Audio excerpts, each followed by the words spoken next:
വിനോദ് കേൾക്കാമോ?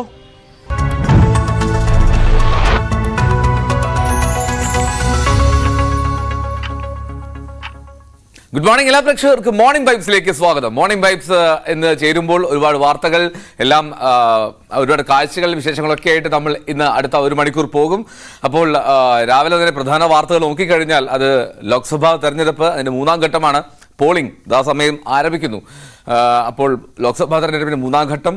ഇനി അതിനുശേഷം നോക്കിക്കഴിഞ്ഞാൽ അവിടെ പാലക്കാട് വാളയാറിൽ ട്രെയിൻ തട്ടി ഒരു പിടിയാന ചരിഞ്ഞിട്ടുണ്ട്. കാട്ടാനയാണ്, പിടിയാന ചരിഞ്ഞു. അത് ഏറ്റവും ഒടുവിൽ പുലർച്ചെ വന്ന വാർത്തയാണ്. അപ്പോൾ അങ്ങനെ ഒരുപാട് വാർത്തകളുണ്ട്.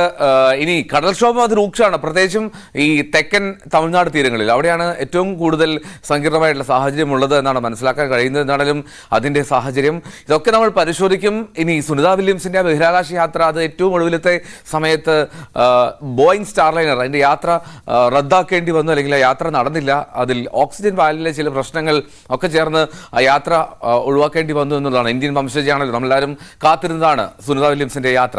അപ്പോൾ അങ്ങനെ നിരവധിയായിട്ടുള്ള വാർത്തകൾ, നിരവധിയായിട്ടുള്ള വിശേഷങ്ങൾ.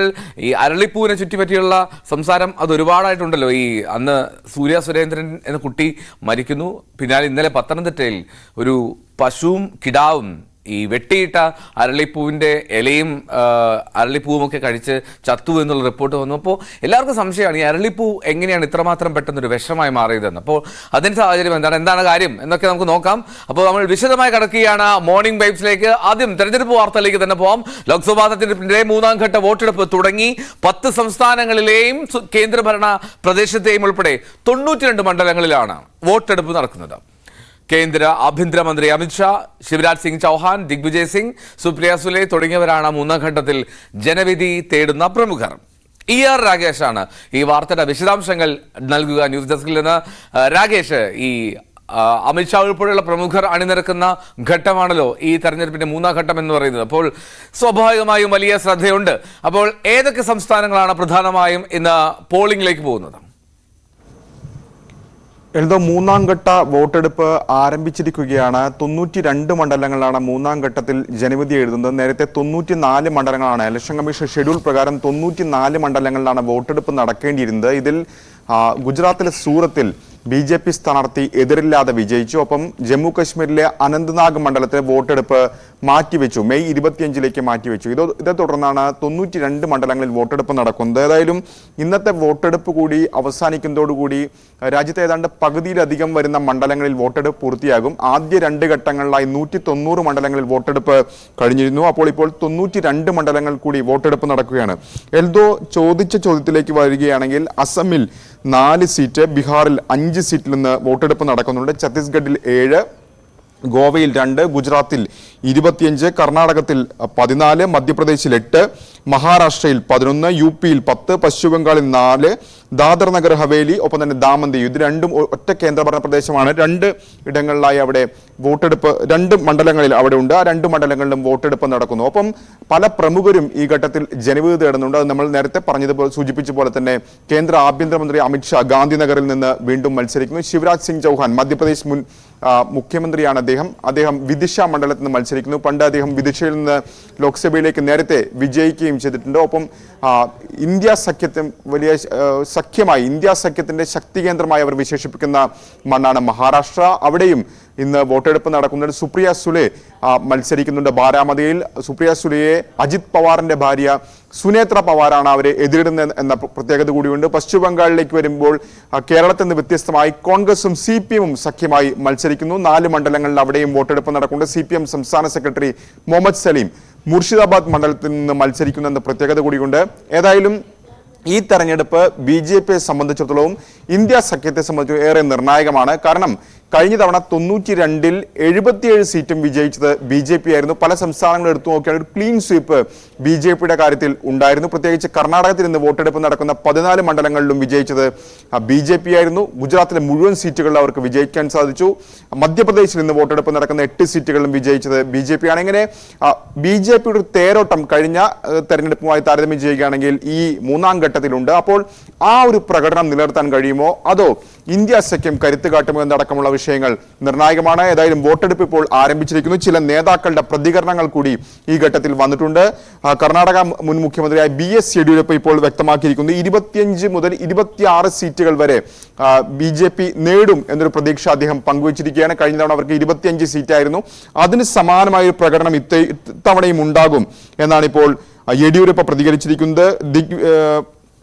ഒപ്പം ശിവരാജ് സിംഗ് ചൗഹാൻ വ്യക്തമാക്കിയിരിക്കുന്നത് അല്പസമയത്തിനകം വോട്ട് രേഖപ്പെടുത്താൻ പോകും എന്ന് ശിവരാജ് സിംഗ് ചൗഹാൻ വ്യക്തമാക്കിയിട്ടുണ്ട്. ഒപ്പം ആളുകൾ കൂടുതലായി ബൂത്തുകളിലെത്തി വോട്ട് രേഖപ്പെടുത്താൻ തയ്യാറാകണമെന്നൊരു ആഹ്വാനമാണ് ശിവരാജ് സിംഗ് ചൗഹാന്റെ ഭാഗത്തുനിന്ന് ഇപ്പോൾ ഉണ്ടാവുകയും ചെയ്തിട്ടുള്ളത്. ഏതായാലും വോട്ടെടുപ്പ് ഇപ്പോൾ ആരംഭിച്ചിരിക്കുകയാണ്.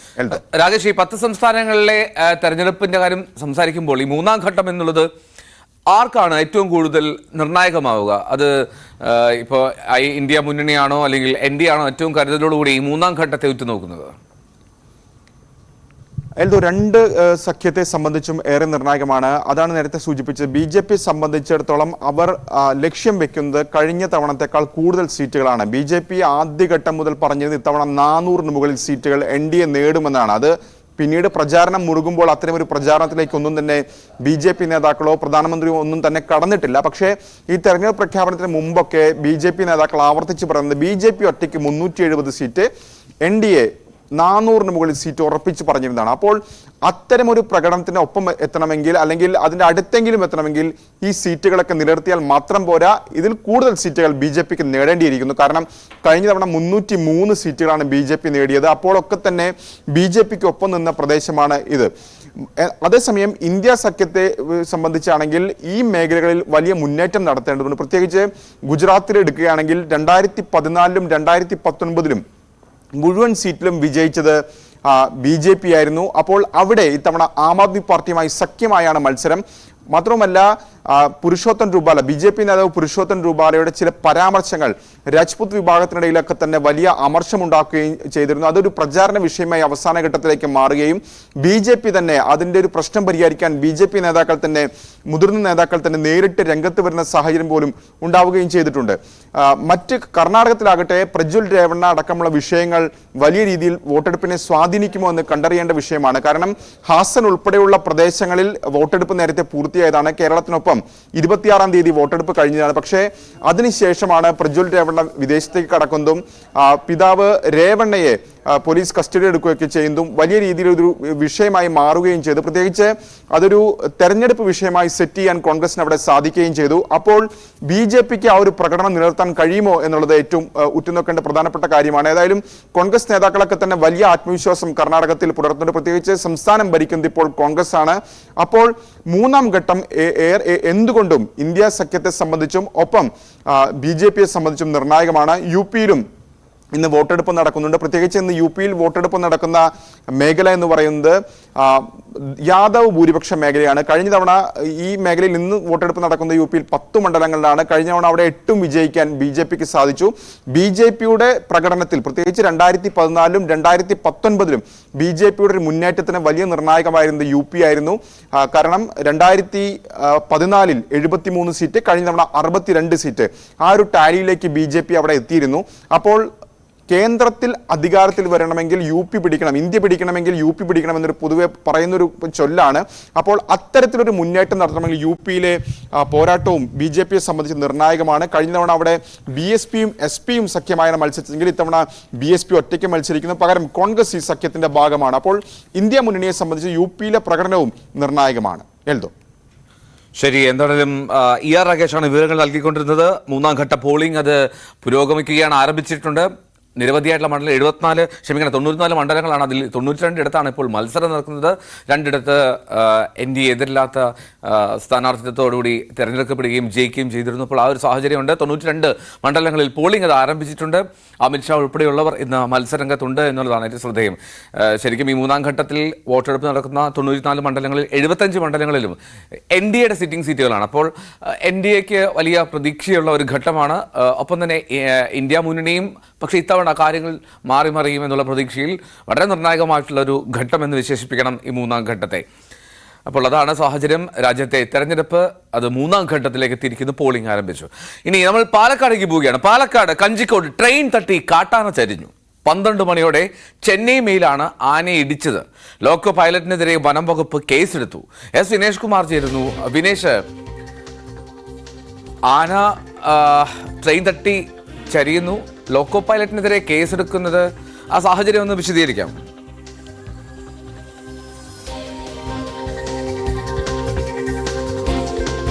എൽദോ, ഈ പ്രദേശത്ത്, അതായത് ഈ പാലക്കാടിനും വാളയാറിനും, ഏകദേശം പാലക്കാടിനും കോയമ്പത്തൂരിനും എന്ന് തന്നെ നമുക്ക് പറയേണ്ടിയിരിക്കുന്നു, ഇവിടെ കാട്ടാന ട്രെയിൻ ഇടിച്ച് ചരിയുന്നത് ഒരു നിത്യസംഭവമായി മാറിയിരിക്കുകയാണ്. പ്രധാനമായും എലിഫന്റ് കോറിഡോർ നിലനിൽക്കുന്ന ഒരു പ്രദേശമാണിത്. അതായത് ഈ ആനകളുടെ സഞ്ചാര വഴികളിലാണ് യഥാർത്ഥത്തിൽ ഈ റെയിൽവേ ട്രാക്ക് നിലനിൽക്കുന്നത്. ആ കാലത്ത് തന്നെ, ബ്രിട്ടീഷുകാരുടെ കാലത്ത് തന്നെ നിർമ്മിച്ചതാണ് എന്നുള്ളതാണ് നമ്മൾ അതിൽ എടുത്തു പറയേണ്ട കാര്യം.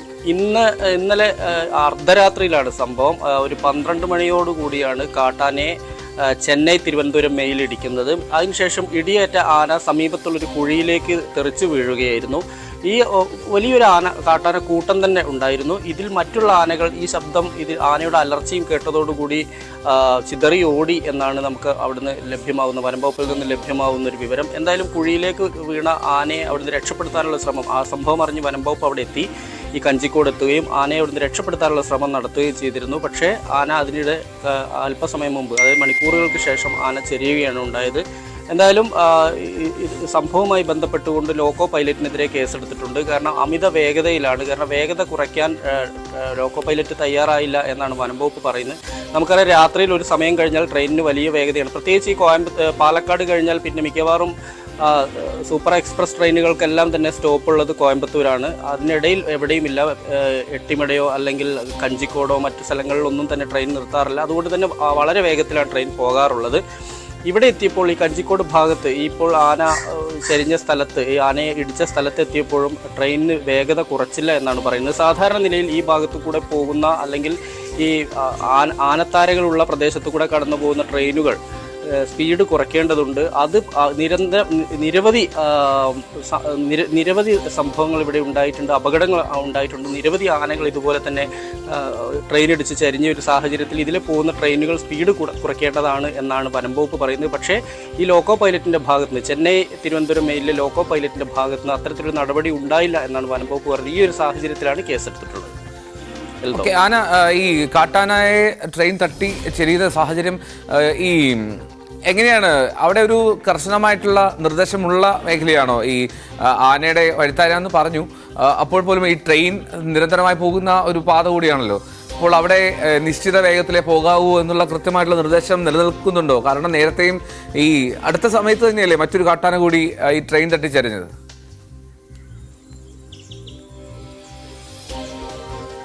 എൽദോ, അന്ന് കാട്ടാന യഥാർത്ഥത്തിൽ ട്രെയിൻ തട്ടി ചരിഞ്ഞു എന്ന് നമുക്ക് പറയാൻ കഴിയില്ല. കാരണം അന്ന് അതിൻ്റെ പോസ്റ്റ്മോർട്ടം റിപ്പോർട്ടിലും അതിൻ്റെ ഇൻക്വസ്റ്റ് റിപ്പോർട്ടിലും ഒന്നും ട്രെയിൻ ഇടിച്ചതിൻ്റെ ഒന്നും കണ്ടെത്താൻ കഴിഞ്ഞിട്ടില്ല. പക്ഷേ ഈ ഗുഡ്സ് ട്രെയിൻ വന്ന സമയത്ത് ആന ഈ ട്രാക്കിൽ നിന്ന് ഓടുകയും അത് പിന്നെ ആ ഓടി വീഴുകയായിരുന്നു.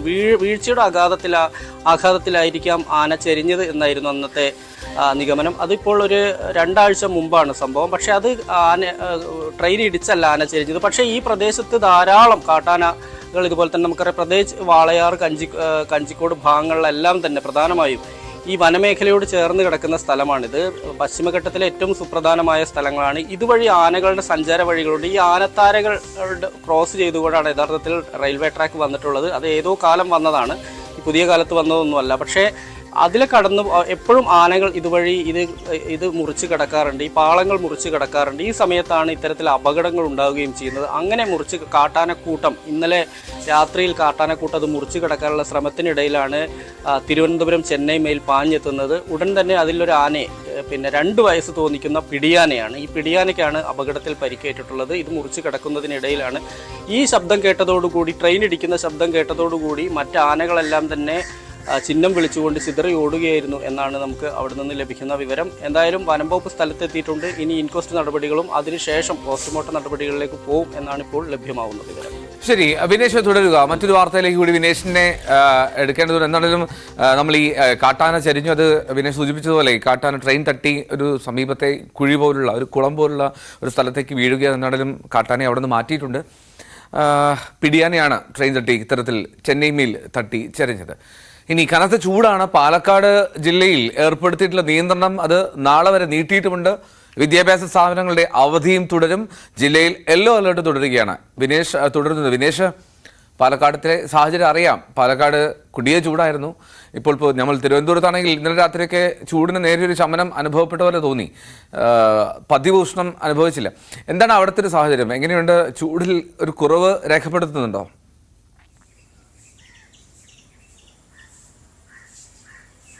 എൽദോ, കുറവ് എന്നും നമുക്ക് പറയാൻ കഴിയില്ല. എങ്കിൽ പോലും ഈ മഴക്കാർ ഇടയ്ക്കിടയ്ക്കുണ്ട്. അത് മേഘാവൃതമായ ഒരു അന്തരീക്ഷത്തിൽ പൊതുവെ ഒരു കടുത്ത ചൂടില്ല. എങ്കിൽ പോലും 30 ഡിഗ്രിക്ക് മുകളിൽ തന്നെയാണ് രാത്രിയിൽ പോലും ചൂട് അനുഭവപ്പെടുന്നത്. കഴിഞ്ഞ കുറച്ച് ദിവസങ്ങളായി 40 ഡിഗ്രി 43 ഡിഗ്രി വരെ പാലക്കാട് ചൂട് അനുഭവപ്പെട്ടതാണ്.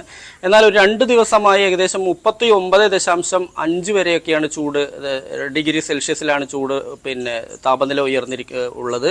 എന്തായാലും ഒരു ചെറിയൊരു വ്യത്യാസം എന്ന് മാത്രമേ നമുക്ക് പറയാൻ കഴിയുള്ളൂ. അതിന് പ്രധാന കാരണം മഴക്കാറാണ്. മഴ പെയ്യേണ്ടതുണ്ട്. പലപ്പോഴും കഴിഞ്ഞ ദിവസങ്ങളിലെല്ലാം ചെറിയ തോതിൽ മഴ ചാറ്റലുണ്ടായിരുന്നു. ചില പ്രദേശങ്ങളിലെല്ലാം തന്നെ മഴ തുള്ളിയിട്ടിരുന്നു. പക്ഷേ ശക്തമായൊരു മഴയുണ്ടായില്ല എന്നുള്ളതാണ് എടുത്തു പറയേണ്ട കാര്യം. പാലക്കാട് ശക്തമായ മഴ വരും ദിവസങ്ങൾ ഉണ്ടായില്ലെങ്കിൽ ജനജീവിതം കൂടുതൽ ദുസ്സഹമാവുമെന്ന കാര്യത്തിൽ സംശയമില്ല. കാരണം വൈദ്യുതി നിയന്ത്രണം കൂടി വന്നതോടുകൂടി രാത്രിയിലെല്ലാം തന്നെ ആളുകളുടെ അവസ്ഥ വളരെ പരിതാപകരമാണ്. പാലക്കാട് ഏറ്റവും സാധാരണക്കാരായി ഇപ്പോൾ വീട്ടിൽ എയർ കണ്ടീഷനോ അല്ലെങ്കിൽ ഇൻവെർട്ടറോ ഒന്നും ഇല്ലാത്ത ആളുകൾ വലിയ ബുദ്ധിമുട്ട് അനുഭവപ്പെടുന്നുണ്ട്. എന്തായാലും വിദ്യാഭ്യാസ സ്ഥാപനങ്ങൾക്കും മറ്റുമുള്ള നിയന്ത്രണം നാളെ വരെ തുടരാൻ തന്നെയാണ് ജില്ലാ ഭരണകൂടത്തിന്റെ തീരുമാനം. ഓൺലൈൻ ക്ലാസുകൾ മതി. മറ്റ് വിദ്യാഭ്യാസ സ്ഥാപനങ്ങളൊന്നും തന്നെ, കോച്ചിങ് സെന്ററുകളോ അതുപോലെ തന്നെ ട്യൂഷൻ സെന്ററുകളോ ഒന്നും പ്രവർത്തിക്കാൻ പാടില്ല. കൃത്യമായി തന്നെ ഒരു നിർദ്ദേശം ജില്ലാ കലക്ടർ കൊടുത്തിട്ടുണ്ട്. നാളത്തെ കഴിഞ്ഞ് ഇടമഴ ലഭിക്കുകയാണെങ്കിൽ മാത്രമായിരിക്കും ഈ നിയന്ത്രണം നീക്കുക എന്നും ജില്ലാ കലക്ടർ പറയുന്നുണ്ട്. ഒപ്പം തന്നെ പുറം ജോലി ചെയ്യുന്നവർക്കും കർശനമായ നിർദ്ദേശമുണ്ട്. 11-നും രാവിലെ 11-നും വൈകിട്ട് 3-നും ഇടയിൽ ജോലി ചെയ്യരുത് എന്നാണ് നിർദ്ദേശം. അങ്ങനെ വരികയാണെങ്കിൽ തൊഴിലുടമയ്ക്ക് എതിരെ കേസെടുക്കുന്ന ഉൾപ്പെടെയുള്ള നടപടിയിലേക്ക് പോകേണ്ടി വരുമെന്ന് ജില്ലാ കലക്ടർ മുന്നറിയിപ്പ് നൽകിയിട്ടുണ്ട്. എന്തായാലും പാലക്കാട് ഇപ്പോഴും നല്ല ചൂട് അനുഭവപ്പെടുന്നുണ്ട്. ശക്തമായ മഴ ഉണ്ടാവും എന്നുള്ളൊരു പ്രതീക്ഷയിൽ തന്നെയാണ് ആളുകൾ. ശരി, എന്നാലും വിനേഷ് സൂചിപ്പിച്ച പോലെ രാത്രി അത് വലിയ ബുദ്ധിമുട്ടാണ് പാലക്കാട്. അപ്പോൾ എന്നാലും Vinesh, thank you for joining morning vibes. ഞാൻ വിനേഷിന്റെ മറ്റു റിപ്പോർട്ടിലേക്ക് പോവുകയാണ്. ഈ കടുത്ത ഉഷ്ണത്തിൽ വലയുകയാണ് പാലക്കാട്ടെ ജനങ്ങൾ. രാത്രിയിൽ വീട്ടകങ്ങളിൽ ചൂട് സഹിക്കാനാകാതെ പാതിരാവോളം പുറത്തു കഴിയുന്നവരാണ് സാധാരണക്കാരിൽ നല്ലൊരു പങ്കും. വൈദ്യുതി നിയന്ത്രണം ഇവിടുത്തുകാരുടെ ദുരിതം അത് ഇരട്ടിയാക്കുകയാണ്. പാലക്കാട് മാട്ടുമന്തയിൽ നിന്നുള്ള കാഴ്ചകളാണ് ഇനി മോർണിംഗ് വൈബ്സിൽ.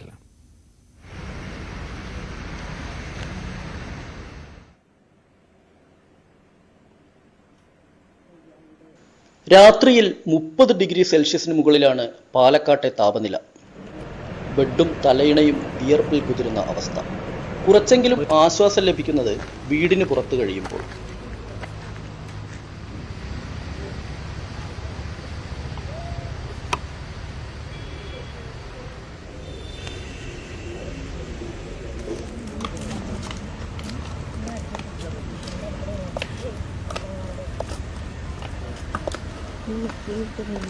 കാറ്റും കൊണ്ട് പാതിരാവോളം പുറത്തിരിക്കും. ചിലർ അവിടെ കിടന്നുറങ്ങും. മറ്റു ചിലർ പാതിരയാകുമ്പോൾ വീടിനകത്ത് കയറും.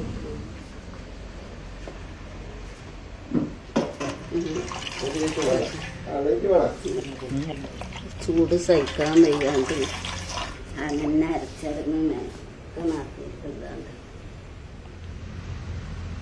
കറങ്ങി കറങ്ങി ഫാനിൽ നിന്ന് ചൂട് പ്രവഹിക്കുന്ന അവസ്ഥ. രാത്രിക്ക് ഭയങ്കര ചൂട് തന്നെ. അതുപോലെ കുട്ടിനെ പുറത്തു കൂടെ ഒക്കെ എടുത്തിട്ട് തന്നെ നടക്കുക ചൂട് കാരണം കൊണ്ട്. ഉറക്കൊക്കെ കമ്മി തന്നെയാണ്. കരയോ ഒന്നിറങ്ങി നീറ്റാലൊക്കെ. കറണ്ട് ഇടയ്ക്കൊക്കെ പോവാറുണ്ട്. പോയാൽ കുറെ നേരം കഴിഞ്ഞിട്ട് വരികയും ചെയ്യുള്ളൂ. അപ്പം ഇങ്ങനെ വീശി കൊടുക്കും. വീശറി എന്തെങ്കിലുമൊക്കെ എടുത്തിട്ട് വീശി കൊടുക്കും. ചൂട് സഹിക്കാൻ വയ്യ. മേലൊക്കെ അരച്ചരങ്ങും ചൊറി ഒക്കെ നിറഞ്ഞിരിക്കണം. ഇതാ ഇങ്ങനെ നടക്കുക തന്നെ, കടന്നുള്ളു തന്നെ. വൈദ്യുതി നിയന്ത്രണം ഇവിടുത്തുകാരുടെ ജീവിതത്തിൽ ഇരട്ടി പ്രഹരമായിരിക്കും. എയർ കണ്ടീഷനും ഇൻവെർട്ടറും ഒക്കെയുള്ളവർക്ക് മാത്രം അന്തിയുറങ്ങാൻ കഴിയുന്ന ഗുരുതരമായ സ്ഥിതി. കുടുസുമുറികളിൽ ഫാനിനെ മാത്രം ആശ്രയിക്കുന്നവർക്ക് ദുരിതം തന്നെ ജീവിതം.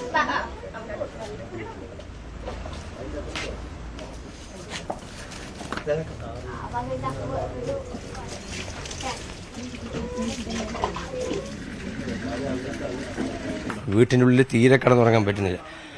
അപ്പോഴും പുറത്ത് വന്നിങ്ങനെ കുറച്ച് മേലെ കൂടെ വെള്ളം ഒഴിച്ചിട്ട് അങ്ങോട്ടും ഇങ്ങോട്ടും നടക്കും. ക്ഷീണം വരുമ്പോൾ ഉറക്കം വരുന്ന സമയത്ത് വീട്ടിൽ പോയി ഒന്ന് കിടക്കും. വീണ്ടും ശരീരം പൊള്ളുമ്പോൾ എണിക്കും. കുറച്ച് വെള്ളം ശരീരത്തിൽ കൂടെ ഒഴിക്കും. ഇങ്ങനെ തുടച്ച് കുളിച്ചൊക്കെയാണ് മുന്നോട്ട് പോയിക്കൊണ്ടിരിക്കുന്നത്. ചൂട് ഒരുപാടാണ്, മേൽ മുഴുവൻ ചൂട് കുരു, ഉറക്കമല്ല രാത്രി, ഫാൻ ഇടാൻ പറ്റുന്നില്ല, ഫാൻ ഇടുമ്പോൾ ചൂട് കൂടുതൽ. പകൽ മുഴുവൻ ആ തൊടിയിൽ മരത്തിൻ്റെ തൊട്ട് പോയിരിക്കും കുട്ടികളെയും കൂട്ടിയിട്ട്. രാത്രി പോകാൻ പറ്റുമോ? ഇടമഴ ലഭിക്കുന്നത് വരെ പാലക്കാടൻ ജീവിതം ഇങ്ങനെയൊക്കെ അങ്ങ് പോകും.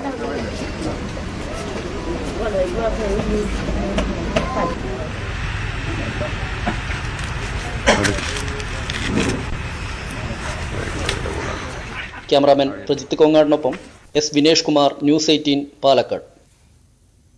ഒരു വല്ലാത്ത അവസ്ഥയാണ് പാലക്കാട്. മാട്ടുമന്തയിൽ നിന്നുള്ള ദൃശ്യങ്ങളാണെങ്കിൽ പോലും അത് പാലക്കാട് ജില്ലയുടെ ഒരു പൊതു ചിത്രമായി തന്നെ കാണണം. രാത്രി ഇങ്ങനെ ഉറങ്ങാതെ നേരിയൊരു തണുപ്പ് വരുന്നവരൊക്കെ കണ്ണു തുറന്നിരിക്കുന്ന ഒരുപാട് ജനങ്ങൾ പാലക്കാട്.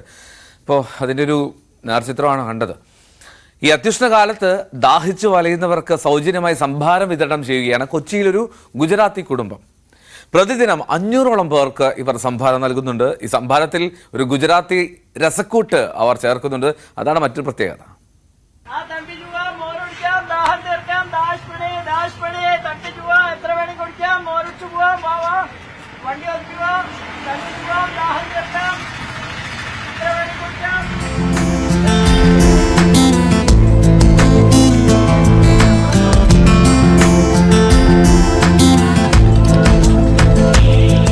ഈ ഉഷ്ണകാലത്ത് ദാഹിച്ചു വലഞ്ഞ് നിങ്ങൾ മട്ടാഞ്ചേരി പാലസ് റോഡിലൂടെ പോകുന്നുണ്ടെങ്കിൽ അവിടെ ഈ മനുഷ്യനും കുടുംബവും കാത്തു നിൽക്കുന്നുണ്ട്.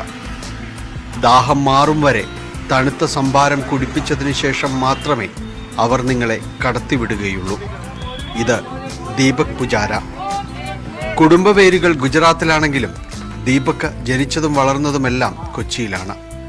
തൈര് സംഭാരമാക്കി പച്ചമുളകും ഇഞ്ചിയും കറിവേപ്പിലയ്ക്കുമൊപ്പം ജീരകപ്പൊടി കൂടി വിതറും. അതൊരു ഗുജറാത്തി ടച്ചാണ്. ഒരു ദിവസം 75 ലിറ്ററിലധികം സംഭാരം ഇവർ വിതരണം ചെയ്യുന്നുണ്ട്.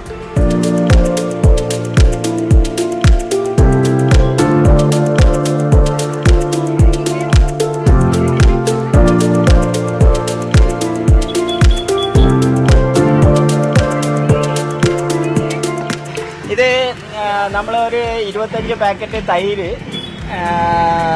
അത് പിന്നെ മിനറൽ വാട്ടറിൽ മിക്സ് ചെയ്തിട്ട് അതിൽ ജീരകം നമ്മൾ ഉണക്കി അത് റോസ്റ്റ് ചെയ്തിട്ട് മിക്സിയിൽ ക്രഷ് ചെയ്തതിൻ്റെ പൗഡർ, ജീരക പൗഡർ ഇടുന്നുണ്ട്.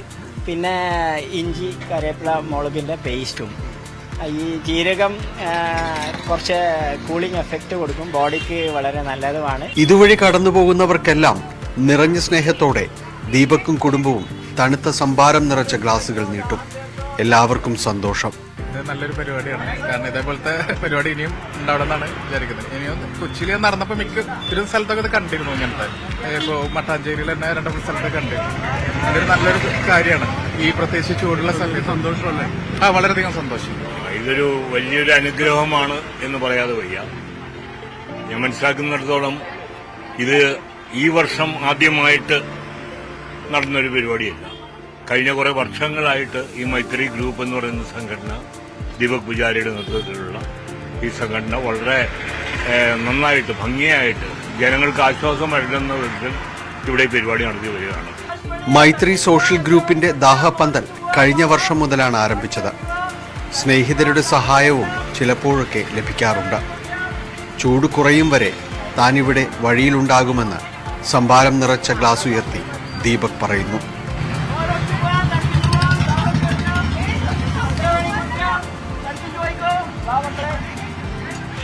ക്യാമറമാൻ മനോജിനൊപ്പം ഡാനി പോൾ, ന്യൂസ് 18, കൊച്ചി. എന്നാലും അത് സന്തോഷകരമായിട്ടുള്ളൊരു ദൃശ്യമാണ്. ഈ ഗുജറാത്തി സംഘം, അവർ കുടുംബം ഈ കൊച്ചിയിൽ അവിടെ അങ്ങനത്തെ സംഭാരം വിതരണം ചെയ്യുക. ഈ കൊടുംചൂടത്ത് കൊച്ചിയിലൊക്കെ പകൽ സമയം പൊരുവെയിലാണ്. ആ പൊരുവെയിലിൽ ദാഹിച്ച് വലയുന്ന ഒരുപാട് സാധാരണക്കാരുണ്ടാകും. അവർക്ക് ഒരു ഗ്ലാസ് സംഭാരം ലഭിക്കുക എന്നുള്ളത് വലിയ എന്താ പറയുക, വളരെ റിഫ്രഷിംഗ് ആയിട്ടുള്ളൊരു കാര്യമായിരിക്കും. അപ്പോൾ നമ്മൾ ഈ വീണ്ടും ഇനി തെരഞ്ഞെടുപ്പിൻ്റെ വാർത്തയിലേക്കാണ് പോകുന്നത്. അവിടെ ഈ ലോക്സഭാ തെരഞ്ഞെടുപ്പിന് ശേഷമുള്ള BJPയുടെ നേതൃയോഗം ഇന്ന് തിരുവനന്തപുരത്ത് നടക്കുകയാണ്. 4 മണ്ഡലങ്ങളിൽ വിജയസാധ്യതയും വെച്ചു പുലർത്തുന്ന BJP BJPക്ക് 20% വോട്ട് വിഹിതം ലഭിക്കുമെന്ന കണക്കുകൂട്ടലാണുള്ളത്. കേരളത്തിന്റെ ചുമതലയുള്ള പ്രകാശ് ജാവ്ദേക്കർ യോഗത്തിൽ പങ്കെടുക്കുമെന്നുള്ളതാണ് ലഭ്യമാകുന്ന വിവരം. അപ്പോൾ VV അരുണായിരിക്കും വാർത്തയുടെ വിശദാംശങ്ങളുമായി ചേരുന്നത്. VV Arun, good morning. അപ്പോൾ BJP ഇന്ന് യോഗം ചേർന്ന് തെരഞ്ഞെടുപ്പിലെ ഒരു പെർഫോമൻസ് വിലയിരുത്തുന്നു. അപ്പോൾ അവർ പ്രതീക്ഷ വയ്ക്കുന്ന ചില മണ്ഡലങ്ങളുണ്ട്. അമിത്ഷാ ഉൾപ്പെടെ കേരളത്തിൽ അക്കൗണ്ട് തുറക്കുമെന്ന് ഉറച്ചു പറഞ്ഞൊരു സാഹചര്യം കൂടിയാണല്ലോ ഉള്ളത്. അപ്പോൾ എന്താണ് പ്രതീക്ഷിക്കേണ്ടത്? എത്തരത്തിൽ എവിടെ വെച്ചാണ് യോഗം ചേരുന്നത്? എല്ലാവരും പ്രമുഖ നേതാക്കൾ എല്ലാവരും സ്ഥാനാർത്ഥികൾ ഉൾപ്പെടെ പങ്കെടുക്കുന്നുണ്ടോ?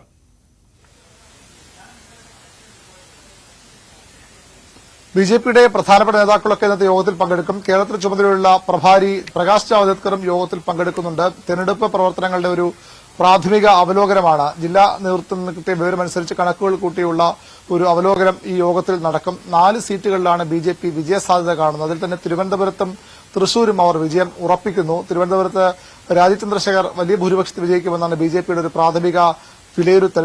തൃശൂരിലും സുരേഷ് ഗോപിയുടെ വിജയം അവർ ഏറെക്കുറെ ഉറപ്പിക്കുന്നുണ്ട്. ഈ 2 സീറ്റുകൾ വിജയിക്കും.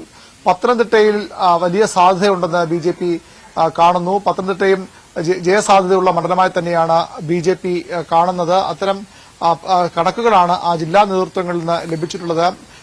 വലിയ രീതിയിൽ വോട്ട് വിഹിതം വർദ്ധിക്കും. ആലപ്പുഴ ജില്ലയിലടക്കം 3 ലക്ഷത്തിലേറെ വോട്ടുകൾ പിടിക്കുമെന്ന പ്രതീക്ഷയാണ് BJP മുന്നോട്ട് വയ്ക്കുന്നത്. ഉറപ്പായും അത്തരം വലിയ രീതിയിലുള്ള മുന്നേറ്റം ഇത്തവണ BJPക്ക് ഉണ്ടാകുമെന്ന പ്രതീക്ഷ അവർ നേരത്തെ പങ്കുവച്ചിരുന്നു. ദേശീയ നേതാക്കളും അവരുടെ പ്രധാനമന്ത്രി നരേന്ദ്രമോദിയും അതുപോലെ ദേശീയ അധ്യക്ഷൻ ആഭ്യന്തരമന്ത്രി അമിത്ഷായും ഒക്കെ ആ ഒരു പ്രതീക്ഷയാണ് കഴിഞ്ഞ ദിവസങ്ങളിലുമൊക്കെ പങ്കുവച്ചത്. ഇത്തവണ അത്ഭുതങ്ങൾ കേരളത്തിൽ സംഭവിക്കുമെന്ന് BJP കരുതുന്നു. അതിന്റെ ഒരു കണക്കെടുപ്പാണ്, കൃത്യമായ കണക്കെടുപ്പാവും ഇന്നത്തെ യോഗത്തിൽ ഉണ്ടാവുക. മറ്റു പ്രധാനപ്പെട്ട വിഷയം ചർച്ച ചെയ്യാൻ സാധ്യതയുള്ളത് ശോഭാ സുരേന്ദ്രന്റെ ചില വെളിപ്പെടുത്തലുകളും അതിൽ തുടർന്നുണ്ടായ രാഷ്ട്രീയ സംഭവവികാസങ്ങളുമാണ്. പ്രകാശ് ജാവ്ദേക്കർ EP ജയരാജനുമായി കൂടിക്കാഴ്ച നടത്തിയ വിവരം ശോഭാ സുരേന്ദ്രൻ പുറത്തു പറഞ്ഞതിൽ വലിയ അതൃപ്തി പ്രകാശ് ജാവ്ദേക്കർ ഉൾപ്പെടെയുള്ള നേതാക്കൾക്കുണ്ട്. പ്രകാശ് ജാവ്ദേക്കറിന്റെ പരസ്യമായ അതൃപ്തി പങ്കുവയ്ക്കുകയും ചെയ്തിരുന്നു. എങ്ങനെയാണ് ഞാൻ കൂടിക്കാഴ്ച നടത്തിയ കാര്യം ശോഭാ സുരേന്ദ്രൻ അറിയുന്നത് എന്ന ചോദ്യം പ്രകാശ് ജാവ്ദേക്കർ ഉന്നയിച്ചു. ഇങ്ങനെ BJP വളരെ രഹസ്യമായാണ് പല നേതാക്കളെയും പാർട്ടിയിലേക്ക് എത്തിക്കാൻ നീക്കം നടത്തുന്നത്. ആ രഹസ്യങ്ങൾ വിജയത്തിലെത്തും മുമ്പ് പുറത്താകുന്നത് വലിയ അതൃപ്തിയാണ് ദേശീയ നേതൃത്വത്തിനുള്ളത്. അതായത് EP ജയരാജനെ CPM-ലേക്ക് ക്ഷണിക്കാനാണ് പ്രകാശ് ജാവ്ദേക്കർ കണ്ടുവെന്നാണ് ശോഭാ സുരേന്ദ്രൻ പറഞ്ഞത്. EP ജയരാജനും പ്രകാശ് ജാവ്ദേക്കർ നിഷേധിച്ചെങ്കിലും അത്തരം നീക്കങ്ങൾ പുറത്തു വരുന്നത് അല്ലെങ്കിൽ അത്തരം കൂടിക്കാഴ്ചകൾ പുറത്തേക്ക് വരുന്നത് BJP-യിലേക്ക് ഇനി ആരെങ്കിലും വരാനിരിക്കുന്ന അവരെ പോലും നിരുത്സാഹപ്പെടുത്തുമെന്ന് നേതൃത്വം കരുതുന്നത്. ആ വിഷയത്തിൽ ശോഭാ സുരേന്ദ്രനെതിരെ വലിയ വിമർശനത്തിന് ഇന്നത്തെ യോഗത്തിൽ സാധ്യതയുണ്ട്. ശോഭാ സുരേന്ദ്രൻ അങ്ങനെ മറ്റു പാർട്ടികളിൽ നിന്ന് BJP-യിലേക്ക് ആളെ എത്തിക്കാൻ പാർട്ടി ചുമതലപ്പെടുത്തിയ ഭാരവാഹിയല്ല എന്ന നിലപാടാണ് BJP നേതൃത്വത്തിനുള്ളത്. സ്വാഭാവികമായും ആ വിഷയം ചർച്ചയ്ക്ക് വരും ഇന്നത്തെ യോഗത്തിൽ. അതുതന്നെയാണ് ഈ തെരഞ്ഞെടുപ്പ് അവലോകനത്തിന് അപ്പുറത്തേക്ക് ഇന്നത്തെ യോഗത്തിൽ നിന്ന് പ്രതീക്ഷിക്കാവുന്ന ഏറ്റവും പ്രധാനപ്പെട്ട വാർത്ത. ഓക്കെ, അരുൺ തുടരുക. ഞാൻ മറ്റൊരു വാർത്തയിൽ കൂടി അരുണിന്റെ വിശദാംശങ്ങൾ തേടണം. കാരണം KSRTC ഡ്രൈവറുമായുള്ള തർക്കത്തിൽ മേയർ ആര്യ, സച്ചിൻ ദേവ് MLA ഇവർക്കെതിരെ ജാമ്യമില്ലാ വകുപ്പ് ചുമത്തി കേസ് എടുത്തതിന് പിന്നാലെ പോലീസിന്റെ തുടർ നീക്കം ഇന്നുണ്ടാകും. സച്ചിൻ ദേവ് ബസ്സിൽ അതിക്രമിച്ചു കയറിയെന്നും ബസ്സിലെ CCTV ക്യാമറയുടെ മെമ്മറി കാർഡ് സ്വാധീനം ഉപയോഗിച്ച് നശിപ്പിച്ചെന്നുമുള്ള ഗുരുതര ആരോപണങ്ങളാണ് FIR-ലുള്ളത്. അരുൺ, ഈ കേസിൽ അത് ഏറെ വൈകി, അത് ഒരുപാട് വാഗ്വാദങ്ങൾക്ക് വിവാദങ്ങൾക്കൊക്കെ കാരണമായിരുന്നു. ഒടുവിൽ ആ കേസ് എടുക്കുന്നു. പോലീസിന്റെ തുടർ നീക്കങ്ങളെ എങ്ങനെ കാണണം? വളരെ പ്രധാനപ്പെട്ട നീക്കങ്ങൾ തന്നെ പോലീസിന്റെ ഭാഗത്ത് ഉണ്ടാകണം. കാരണം ജാമ്യമില്ലാ വകുപ്പ് പ്രകാരമാണ് മേയർക്കും സച്ചിൻ ദേവ് MLA-ക്കും അതുപോലെ അവരുടെ ഒപ്പമുണ്ടായിരുന്ന 3 പേർക്കുമെതിരെ പോലീസ് കേസ് രജിസ്റ്റർ ചെയ്തത്. രണ്ടാമത്തെ കേസാണിത്. ആദ്യം ഒരു അഭിഭാഷകൻ നൽകിയ പരാതിയിൽ കഴിഞ്ഞ ദിവസം കണ്ണൂർ പോലീസ് തന്നെ ജാമ്യം ലഭിക്കുന്ന വകുപ്പിൽ ചുമത്തി കേസെടുത്തിരുന്നു. ഇന്നലെ കോടതി ഇതു നൽകിയ പരാതിയിൽ കോടതി കേസ് പരിഗണിക്കുമ്പോഴാണ് ഇത്തരമൊരു ജാമ്യമില്ലാ വകുപ്പുകൾ തന്നെ ചുമത്തി കേസെടുക്കാൻ നിർദ്ദേശമുണ്ടായത്. അതിന്റെ അടിസ്ഥാനത്തിലാണ് MLA-ക്കും മേയർക്കും എതിരെ അവർക്കൊപ്പമുള്ളവർക്കുമെതിരെ 5 പേർക്കെതിരെ ജാമ്യമില്ലാ വകുപ്പുകൾ പ്രകാരം കേസെടുത്തിരിക്കുന്നത്. അവിടെ തന്നെ ഏറ്റവും പ്രധാനപ്പെട്ട കാര്യം സച്ചിൻ ദേവ് ബസ്സിൽ അതിക്രമിച്ചു കയറി അശ്ലീലം പറഞ്ഞു എന്നതടക്കമുള്ള ആരോപണങ്ങൾ അത് ഈ കേസിന്റെ ഭാഗമായി FIR ഉൾപ്പെടുത്തിയിട്ടുണ്ട്. മാത്രമല്ല മെമ്മറി കാർഡ് എങ്ങനെ പോയി എന്ന ചോദ്യം നിൽക്കുമ്പോൾ യദുവിന്റെ മൊഴിയുടെ അടിസ്ഥാനത്തിലാണെങ്കിൽ പോലും പോലീസ് മെമ്മറി കാർഡ് മാറ്റിയത് ഇവരാണ്, മേയറും ഒപ്പമുള്ളവരാണെന്നൊരു നിലപാടാണ് ഈ FIR-ഉള്ളത്. സ്വാഭാവികമായും പരാതിക്കാരന്റെ മൊഴിയുടെ അടിസ്ഥാനത്തിലാണ് first information report FIR charge ചെയ്യുന്നത്. പിന്നീട് വേണമെങ്കിൽ ഭേദഗതി ഉണ്ടാകാം. എങ്കിലും മേയർക്കും അതുപോലെ തന്നെ MLA-ക്കെതിരെയും അത്ര അധികം ഗുരുതരമായ ആരോപണങ്ങൾ, മെമ്മറി കാർഡ് നഷ്ടപ്പെടാൻ കാരണം ഇവർ എന്ന തരത്തിലുള്ള ഒരു ഗുരുതരമായ ആരോപണം ഈ എഫ്ഐആറിലുണ്ട്. അതുതന്നെയാകും വരും ദിവസങ്ങളിൽ കൂടുതൽ ചർച്ചയാവുക. മെമ്മറി കാർഡ് എവിടെയെന്ന ചോദ്യമാണ് കഴിഞ്ഞ കുറേ ദിവസങ്ങളായി ഉയരുന്നത്. മെമ്മറി കാർഡ് യദു മോഷ്ടിച്ചു അല്ലെങ്കിൽ യദുവിന് വേണ്ടി ആരോ മാറ്റി എന്ന അഭിപ്രായം, വിലയിരുത്തൽ, നിലപാട് CPM കേന്ദ്രങ്ങൾ പറയുമ്പോൾ മേയറും ഒപ്പമുള്ളവരുമാണ്, അല്ലെങ്കിൽ അവർ ബസ്സിനകത്ത് കാട്ടിയ അക്രമം പുറത്തു വരാതിരിക്കാൻ മേയറും ഒപ്പമുള്ളവരും മെമ്മറി കാർഡ് മാറ്റിയെന്ന നിലപാടാണ് പ്രതിപക്ഷവും അതുപോലെ തന്നെ യദുവും അദ്ദേഹത്തെ പിന്തുണയ്ക്കുന്നവരുമൊക്കെ സ്വീകരിക്കുന്നത്. ഏതായാലും മെമ്മറി കാർഡ് എങ്ങനെ പോയി എന്ന കാര്യത്തിലും ഈ അന്വേഷണത്തിന്റെ ഭാഗമായി പോലീസിന്റെ നീക്കങ്ങൾ ഉണ്ടാകും. മേയറെയും സ്വാഭാവികമായും ജാമ്യമില്ലാ വകുപ്പ് പ്രകാരമുള്ള കുറ്റവാളികളെ മേയറെയും അതുപോലെ തന്നെ MLAയും ഒപ്പമുള്ളവരെയും അറസ്റ്റ് ചെയ്യേണ്ടതുണ്ട് പോലീസിന്. അത്തരം ഒരു കടുത്ത നടപടിയിലേക്ക് പോലീസ് നീങ്ങുമോ, അല്ലെങ്കിൽ ഇവർ മുൻകൂർ ജാമ്യാപേക്ഷയുമായി കോടതി സമീപിക്കുമോ എന്ന കാര്യമൊക്കെയാണ് ഇനി അറിയേണ്ടത്. ഏതായാലും കോടതി ഇടപെടൽ തുടർന്ന് ഗുരുതരമായ വകുപ്പുകൾ ചുമത്തിയാണ് മേയർക്കും സച്ചിൻദേവ് MLA ഉൾപ്പെടെ കേസെടുത്തിരിക്കുന്നത്. അതുതന്നെയാണ് ഈ തർക്കത്തിന്റെ വിവാദത്തിലെ തുടർനീക്കങ്ങൾ ഏറ്റവും ശ്രദ്ധേയമാകുന്നത്. എഫ്ഐആറിൽ ഗുരുതരമായിട്ട് ആരോപണങ്ങൾ ഉള്ളത്. അപ്പോൾ തന്നെ ഫോറൻസിക് സംഘം അതിൽ പരിശോധന നടത്തിയിരുന്നു. ആ ബസ്സിന്റെ CCTV ക്യാമറ സമീപ പരിസരങ്ങളിലെല്ലാം അവർ പരിശോധന നടത്തിയിരുന്നു. ഇനി യദുവിനെതിരായിട്ടുള്ള കേസ്, അതിന്റെ ഒരു അവസ്ഥ എന്താണ്?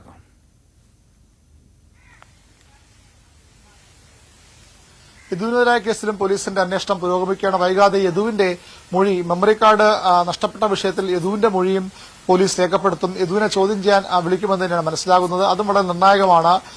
ഇങ്ങനെ ഒരു യദുവിന്റെ പരാതിയിൽ കോടതി നിർദ്ദേശപ്രകാരം ഇന്നലെ ഒരു എഫ്ഐആർ ഇടുകയും അതിൽ മേയറും അതുപോലെ തന്നെ സച്ചിൻദേവ് MLAയും ഒക്കെ പ്രതി ചേർത്തിട്ടുണ്ടെങ്കിലും എങ്ങനെയാണ് മെമ്മറി കാർഡ് പോയെന്ന കാര്യത്തിൽ പോലീസിന്റെ അന്വേഷണം സജീവമായി വരേണ്ടതുണ്ട്. ഇത് യദുവിന്റെ മൊഴിയുടെ അടിസ്ഥാനത്തിൽ മാത്രം ഇട്ട ഒരു എഫ്ഐആർ ആണ്. അതുകൊണ്ട് ഈ പൂർണ്ണമായും യദു പറയുന്നതെല്ലാം ശരിയെന്ന് പോലീസ് കരുതുന്നില്ല. അവിടെ എതിർവാദങ്ങളും പോലീസ് മുഖവിലേക്ക് എടുക്കുന്നുണ്ട്, അല്ലെങ്കിൽ അതിന്റെ സാധ്യതകളും പരിശോധിക്കുന്നുണ്ട്. യദു തന്നെയാണോ അല്ലെങ്കിൽ യദുവിന് വേണ്ടി മറ്റാരെങ്കിലുമോ ഈ മെമ്മറി കാർഡ് മാറ്റിയോ എന്ന കാര്യത്തിലും പോലീസിന്റെ അന്വേഷണമുണ്ടാകും. യദുവിനെ പോലീസ് ചോദ്യം ചെയ്യുന്ന വളരെ നിർണായകമായി തീരും. ഒരു പ്രതിസന്ധി പോലീസുമുള്ള കോടതി ഇടപെടൽ കൂടി ഈ വിഷയത്തിൽ ഉണ്ടായിരിക്കുന്നു. കോടതി നിർദ്ദേശപ്രകാരമാണ് മേയർക്കും മറ്റുമെതിരെ കേസ്. അതുകൊണ്ട് തന്നെ ഇനി പോലീസിന്റെ ഓരോ നീക്കവും അതീവ ജാഗ്രതയോടെ ആകണം, ഇല്ലെങ്കിൽ കോടതി ഇടപെടൽ ഉണ്ടാകാം. സ്വാഭാവികമായും കോടതി നിർദ്ദേശപ്രകാരം യദു വാദിയായിക്കൊണ്ടുള്ള കേസും ഇന്നലെ ചാർജ് ചെയ്യപ്പെട്ടിരിക്കുന്നു. അതുകൊണ്ട് തന്നെ രജിസ്റ്റർ ചെയ്യപ്പെട്ടിരിക്കുന്നു. അതുകൊണ്ട് തന്നെ കോടതി വളരെ കൃത്യമായ വിഷയത്തിൽ ഇടപെടുമെന്ന് ഉറപ്പാണ്. കൃത്യമായി തന്നെ കേസിന്റെ ഓരോ ഘട്ടവും യദുവിന്റെ അഭിഭാഷകൻ കോടതി അറിയിക്കുകയും ചെയ്യും. അതുകൊണ്ട് പോലീസ് വലിയൊരു തലവേദനയിലേക്ക് പോകുന്നു എന്നുള്ള ഏറ്റവും പ്രധാനപ്പെട്ട കാര്യം. യദു അതിന്റെ പരാതി നേരിട്ട് MLA ഉൾപ്പെടെ അറസ്റ്റ് ചെയ്യാൻ നിൽക്കുമോ, അതിനുള്ള ഒരു വേഗം പോലീസ് കാണിക്കുമോ, അല്ലെങ്കിൽ യദുവിനെ കൂടി ചോദ്യം ചെയ്ത ശേഷം അതിന്റെ കൃത്യമായ തെളിവുകളിൽ വന്ന ശേഷം മാത്രമേ അറസ്റ്റ് ഉണ്ടാകുമോ എന്ന കാര്യമൊക്കെയാണ് ഇനി അറിയേണ്ടത്. ശരി, VV അരുണാണ് വിവരങ്ങൾ നൽകിയത്. ഇത് രണ്ട് പ്രധാനപ്പെട്ട സംഭവങ്ങൾ തിരുവനന്തപുരത്ത്. അതൊന്ന് BJP നേതൃയോഗം, തെരഞ്ഞെടുപ്പിന്റെ അവലോകനമായിരിക്കും നടക്കുക. ശോഭാ സുരേന്ദ്രൻ ഒരുപക്ഷെ വിമർശനം നേരിടാനുള്ള സാധ്യതയും കാണണം. മറ്റൊന്നാണ് ഈ മേയർ KSRTC ഡ്രൈവർ തർക്കത്തിൽ മേയർക്കും സച്ചിൻദേവ് MLAക്കെതിരെ കേസെടുത്തിട്ടുണ്ട്. അപ്പോൾ അതിലെ പോലീസിന്റെ തുടർ നീക്കങ്ങൾ ശ്രദ്ധയോടെ വീക്ഷിക്കേണ്ടി വരും. VV അരുൺ വിവരങ്ങൾ നൽകും വരും ബുള്ളറ്റിനുകളിലും. അപ്പോൾ എന്തായാലും മോർണിംഗ് വൈബ്സ് ഒരു ഇടവേളയിലേക്ക് പോവുകയാണ്. അതിനു മുമ്പ് ഈ അഡ്വക്കേറ്റ് ബോബി പൂവത്തെങ്കിൽ ഫേസ്ബുക്കിൽ കമന്റ് ചെയ്തിരിക്കുന്നു, ഈ അവിടെ പാലക്കാട് കാട്ടാന ട്രെയിൻ തട്ടി ചരിഞ്ഞല്ലോ, കാട്ടാനക്കൂട്ടം കാട്ടിൽ നിൽക്കണമെന്നും. പക്ഷേ അഡ്വക്കേറ്റ് ബോബി പൂവത്തെങ്കിൽ അഡ്വക്കേറ്റ് എന്നുള്ള പേര് കൊണ്ടോട് ചോദിച്ചതാണ്. അല്ല, ഈ കാട്ടാന അത് അവരുടെ വഴിത്താരയാണല്ലോ. അപ്പോൾ അങ്ങനെ പൂർണ്ണമായിട്ടും അങ്ങനെ കാട്ടാനയെ തള്ളി പറയുന്നത് എങ്ങനെയാണ്? കാട്ടാനയ്ക്കും സഞ്ചരിക്കണ്ടേ? ഇപ്പോൾ കാട്ടാനയുടെ വഴിക്ക് പോട്ടെ. സമീർ നെല്ലിക്കാറ്റ പറയുകയാണ്, പാലക്കാട് മാത്രമല്ല എല്ലായിടത്തും ഇങ്ങനെ തന്നെയാണ്. നമ്മൾ ആദ്യം ചൂടിൻ്റെ വാർത്ത കൂടുതലോ, ഈ രാത്രി ഉറങ്ങാതെ നിൽക്കുന്ന സാഹചര്യം. ശരിയാണ്, പാലക്കാട് മാത്രമല്ല എല്ലായിടത്തും രാത്രി ഉറക്കം കമ്മിയാണ് എന്ന് തോന്നുന്നു മലയാളികൾക്ക്. അത്രമാത്രം ചൂടാണ്. മലയാളികൾക്കെന്നല്ല, രാജ്യം മുഴുവൻ ഇപ്പോൾ ആ ഒരു ചൂടിൻ്റെ ഒരു സാഹചര്യത്തിലാണ്. അപ്പോൾ എന്താണെങ്കിലും ഇങ്ങനെ പ്രേക്ഷകർ പ്രതികരിക്കുന്നു. നമുക്ക് കൂടുതൽ വാർത്തകളിലേക്ക്, ഇത്തരം വർത്തമാനങ്ങളിലേക്ക് എത്താം ഒരു ചെറിയ ഇടവേളയ്ക്ക് ശേഷം.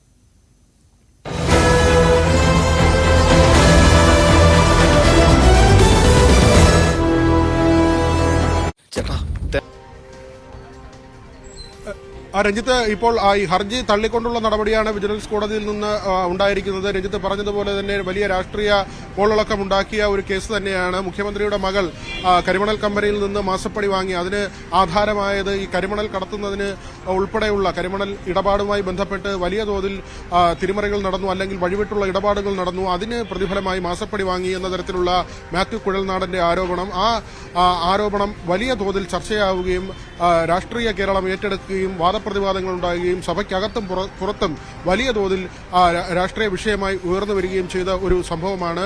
ആദ്യം മാത്യു വിജിലൻസ് അന്വേഷണമാണ്, അതായത് വിജിലൻസ് സംഘത്തിന്റെ അന്വേഷണമാണ് ആവശ്യപ്പെട്ടത്. എന്നാൽ പിന്നീട് കോടതിയിൽ നിലപാട് മാറ്റി കോടതി നിരീക്ഷണത്തിൽ ഈ അന്വേഷണം വേണമെന്ന ആവശ്യം മാത്യു ഉന്നയിച്ചു. എന്നാൽ ഏറ്റവും പ്രധാനമായ ഒരു ചോദ്യം വിജിലൻസ് കോടതിയിൽ നിന്നുണ്ടായത് CMRലും KMMലും തമ്മിലുള്ള ബന്ധമെന്താണ്, ആ ബന്ധം തെളിയിക്കുന്ന രേഖകൾ എന്താണ്, അവർ തമ്മിൽ നടത്തിയ ആ രണ്ട് സ്ഥാപനങ്ങളും തമ്മിൽ നടത്തിയ സാമ്പത്തിക ഇടപാടുകൾ എത്രമാത്രമാണ് ഈ മണൽ ഖനനം ഉണ്ടായത് തുടങ്ങി ഒട്ടനവധി ചോദ്യങ്ങൾ. ഏറ്റവും പ്രധാനപ്പെട്ട ചോദ്യം ഇതായിരുന്നു, CMRലിനെയും KMMലിനെയും തമ്മിൽ ബന്ധിപ്പിക്കുന്ന എന്ത് രേഖയാണുള്ളത്.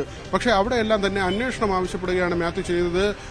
കാര്യമാത്ര പ്രസക്തമായ ഈ ഇടപാടുകൾ സംബന്ധിച്ചുള്ള എന്തെങ്കിലും തെളിവുകളോ രേഖകളോ നൽകാൻ കഴിഞ്ഞിരുന്നില്ല. പലകുറി കോടതിയിൽ സമയം നീട്ടി ആവശ്യപ്പെട്ടു രേഖകൾ സമർപ്പിക്കുന്നതിന്. ഏറ്റവും ഒടുവിൽ കേസ് പരിഗണിച്ചപ്പോഴും 5 രേഖകൾ സമർപ്പിച്ചിരുന്നു. അത് ഈ പാട്ടക്കരാർ റദ്ദാക്കുന്നതുമായി ബന്ധപ്പെട്ടും അവിടെ ടൂറിസം പദ്ധതി നടപ്പാക്കുന്നതിന് നൽകിയ അപേക്ഷയും ആ നിലയ്ക്കുള്ള ചില രേഖകളാണ് ഹാജരാക്കിയത്. പക്ഷേ ഈ കേസിന്റെ ഏറ്റവും പ്രധാനപ്പെട്ട ഒരു വസ്തുത അല്ലെങ്കിൽ കാര്യം എന്നത് CMRലും KMMലും തമ്മിലുള്ള ബന്ധമാണ്. അങ്ങനെ ഒരു ബന്ധം തെളിയിക്കുന്നതിന് ഹർജിക്കാരന് സാധിച്ചില്ല. അതുകൊണ്ട് തന്നെയാണ് ഈ ഹർജി തള്ളിയതെന്നാണ് നമുക്ക് പ്രാഥമികമായി മനസ്സിലാക്കാൻ കഴിയുന്നത്. രഞ്ജിത്ത്, അതാണ് പ്രധാനപ്പെട്ട കാര്യം. ഈ തെളിവുകൾ നിരവധിയുണ്ട് എന്ന മാത്യു കുഴൽനാടൻ അവകാശപ്പെട്ട ഒരു കേസ് കൂടിയാണ് ഇത് എന്നുള്ളതാണ്. ആ തെളിവുകൾ ഹാജരാക്കിയിരുന്നു, നിരവധി തെളിവുകൾ ഹാജരാക്കിയിരുന്നു. പക്ഷേ അതൊന്നും നേരത്തെ പറഞ്ഞതുപോലെ മാത്യു കുഴൽനാടന് കോടതിയെ ബോധിപ്പിക്കാനായില്ല എന്ന് വേണം ഇപ്പോൾ വ്യക്തമാക്കുന്നത്. മാത്യു കുഴൽനാടൻ ഈ വിഷയത്തിൽ പരാജയപ്പെട്ട പശ്ചാത്തലം വരെ തുടർന്ന് മാസപ്പടി കേസിൽ അന്വേഷണമില്ല എന്നുള്ളതാണ് ഇപ്പോൾ തിരുവനന്തപുരം വിജിലൻസ് കോടതിയുടെ തീരുമാനമായി വന്നിരിക്കുന്നത്. ഈ തെളിവുകളുടെ കാര്യത്തിൽ കുഴൽനാടൻ പലപ്പോഴും വാർത്താ സമ്മേളനങ്ങളിൽ ശക്തമായ തെളിവുകളുണ്ട് എന്ന് ആവർത്തിച്ചിരുന്നു വിനോദ്. ഒപ്പം വിനോദിനൊപ്പം ആരുടെമുണ്ട് എന്നാണ് മനസ്സിലാകുന്നത്. എന്താണ് ഈ തെളിവുകളുടെ അഭാവം എന്ന് പറയുമ്പോൾ കുഴൽനാടൻ ഇതുവരെ മുന്നോട്ട് വെച്ചിരുന്ന പലവിധ കാര്യങ്ങൾ, അത് ഈ ഇടപാടുകളുമായി ബന്ധപ്പെട്ട് അതെല്ലാം പൂർണ്ണമായും കോടതി തള്ളുന്നു എന്നല്ലേ മനസ്സിലാക്കേണ്ടത്?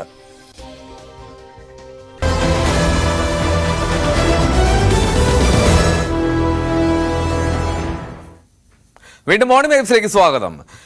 ഇന്ത്യൻ വംശജ സുനിത വില്യംസിന്റെ ബഹിരാകാശ യാത്ര അത് റദ്ദാക്കി. പേടകത്തിൽ തകരാറ് കണ്ടെത്തിയതിനെ തുടർന്നാണ് ഈ യാത്ര റദ്ദാക്കിയത്. റോക്കറ്റിലെ ഓക്സിജൻ വാൽവിലാണ് തകരാറ് കണ്ടെത്തിയത്.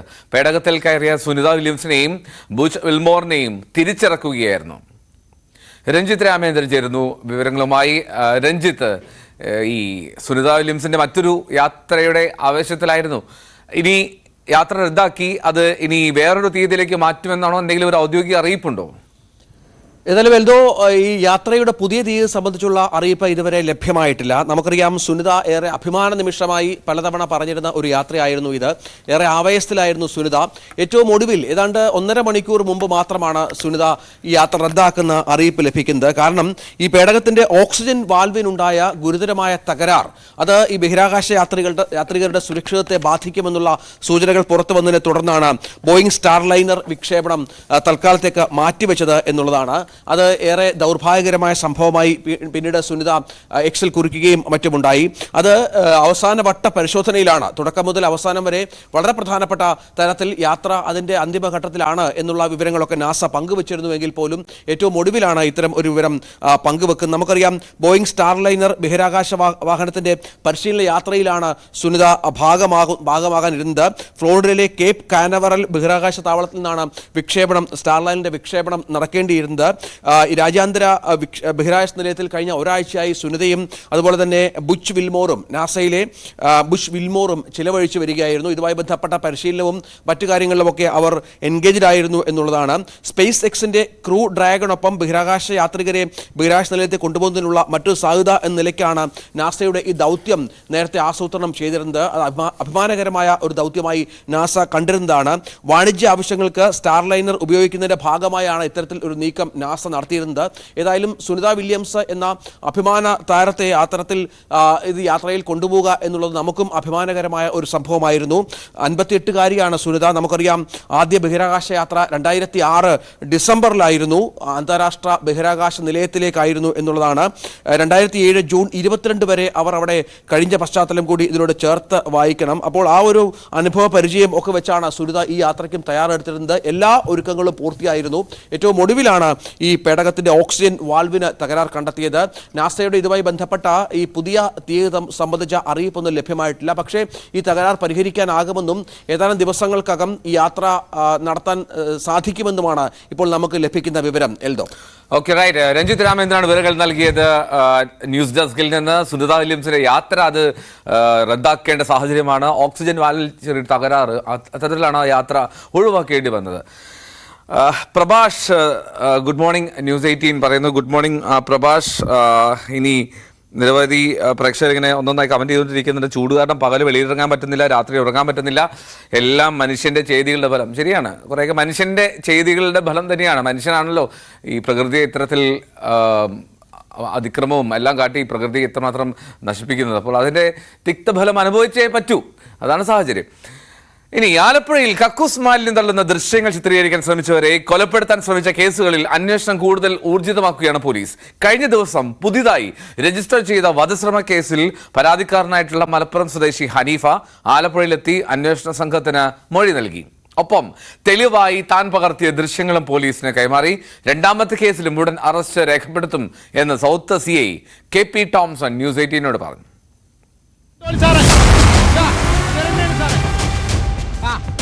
വണ്ടി നമ്പർ ഇതാക്കണേ, എടുത്തോളി. ആലപ്പുഴ ആലപ്പുഴ കണ്ടോളി കണ്ടോളി കണ്ടോളി കണ്ടോളി. വണ്ടി കുത്തിക്കാൻ നോക്കുന്നേ, വണ്ടി കുത്തിക്കാൻ നോക്കുന്നേ, വണ്ടി കുത്തിക്കാൻ നോക്കുന്നേ. മലപ്പുറം പാണ്ടിക്കാട് സ്വദേശിയും ലോറി ഡ്രൈവറുമായ ഹനീഫയാണ് അന്വേഷണ സംഘത്തിന്റെ നിർദ്ദേശാനുസരണം ആലപ്പുഴയിലെത്തി സംഭവങ്ങൾ വിവരിച്ചത്. തന്നെ പ്രതികളായ ശരത്തും വിവേകും ആക്രമിക്കുന്ന ദൃശ്യങ്ങൾ സഹിതമായിരുന്നു ഹനീഫയുടെ പരാതി. സംഭവം നടന്ന ആലപ്പുഴ ചങ്ങനാശ്ശേരി റോഡിൽ പള്ളാത്തുരുത്തി ഭാഗത്തെത്തി അന്വേഷണ സംഘത്തിന് മുന്നിൽ ഹനീഫ കാര്യങ്ങൾ വിശദീകരിച്ചു.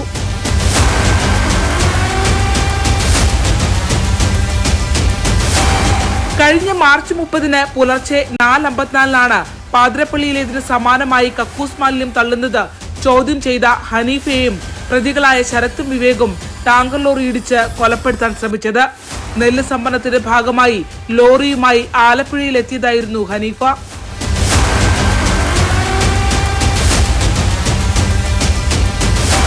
അതേ വണ്ടിയാണ്. അതെ, ഇതേ സ്ഥലത്തായിരുന്നു ഞാൻ ലോറി നിർത്തിയിട്ടുണ്ടായിരുന്നു.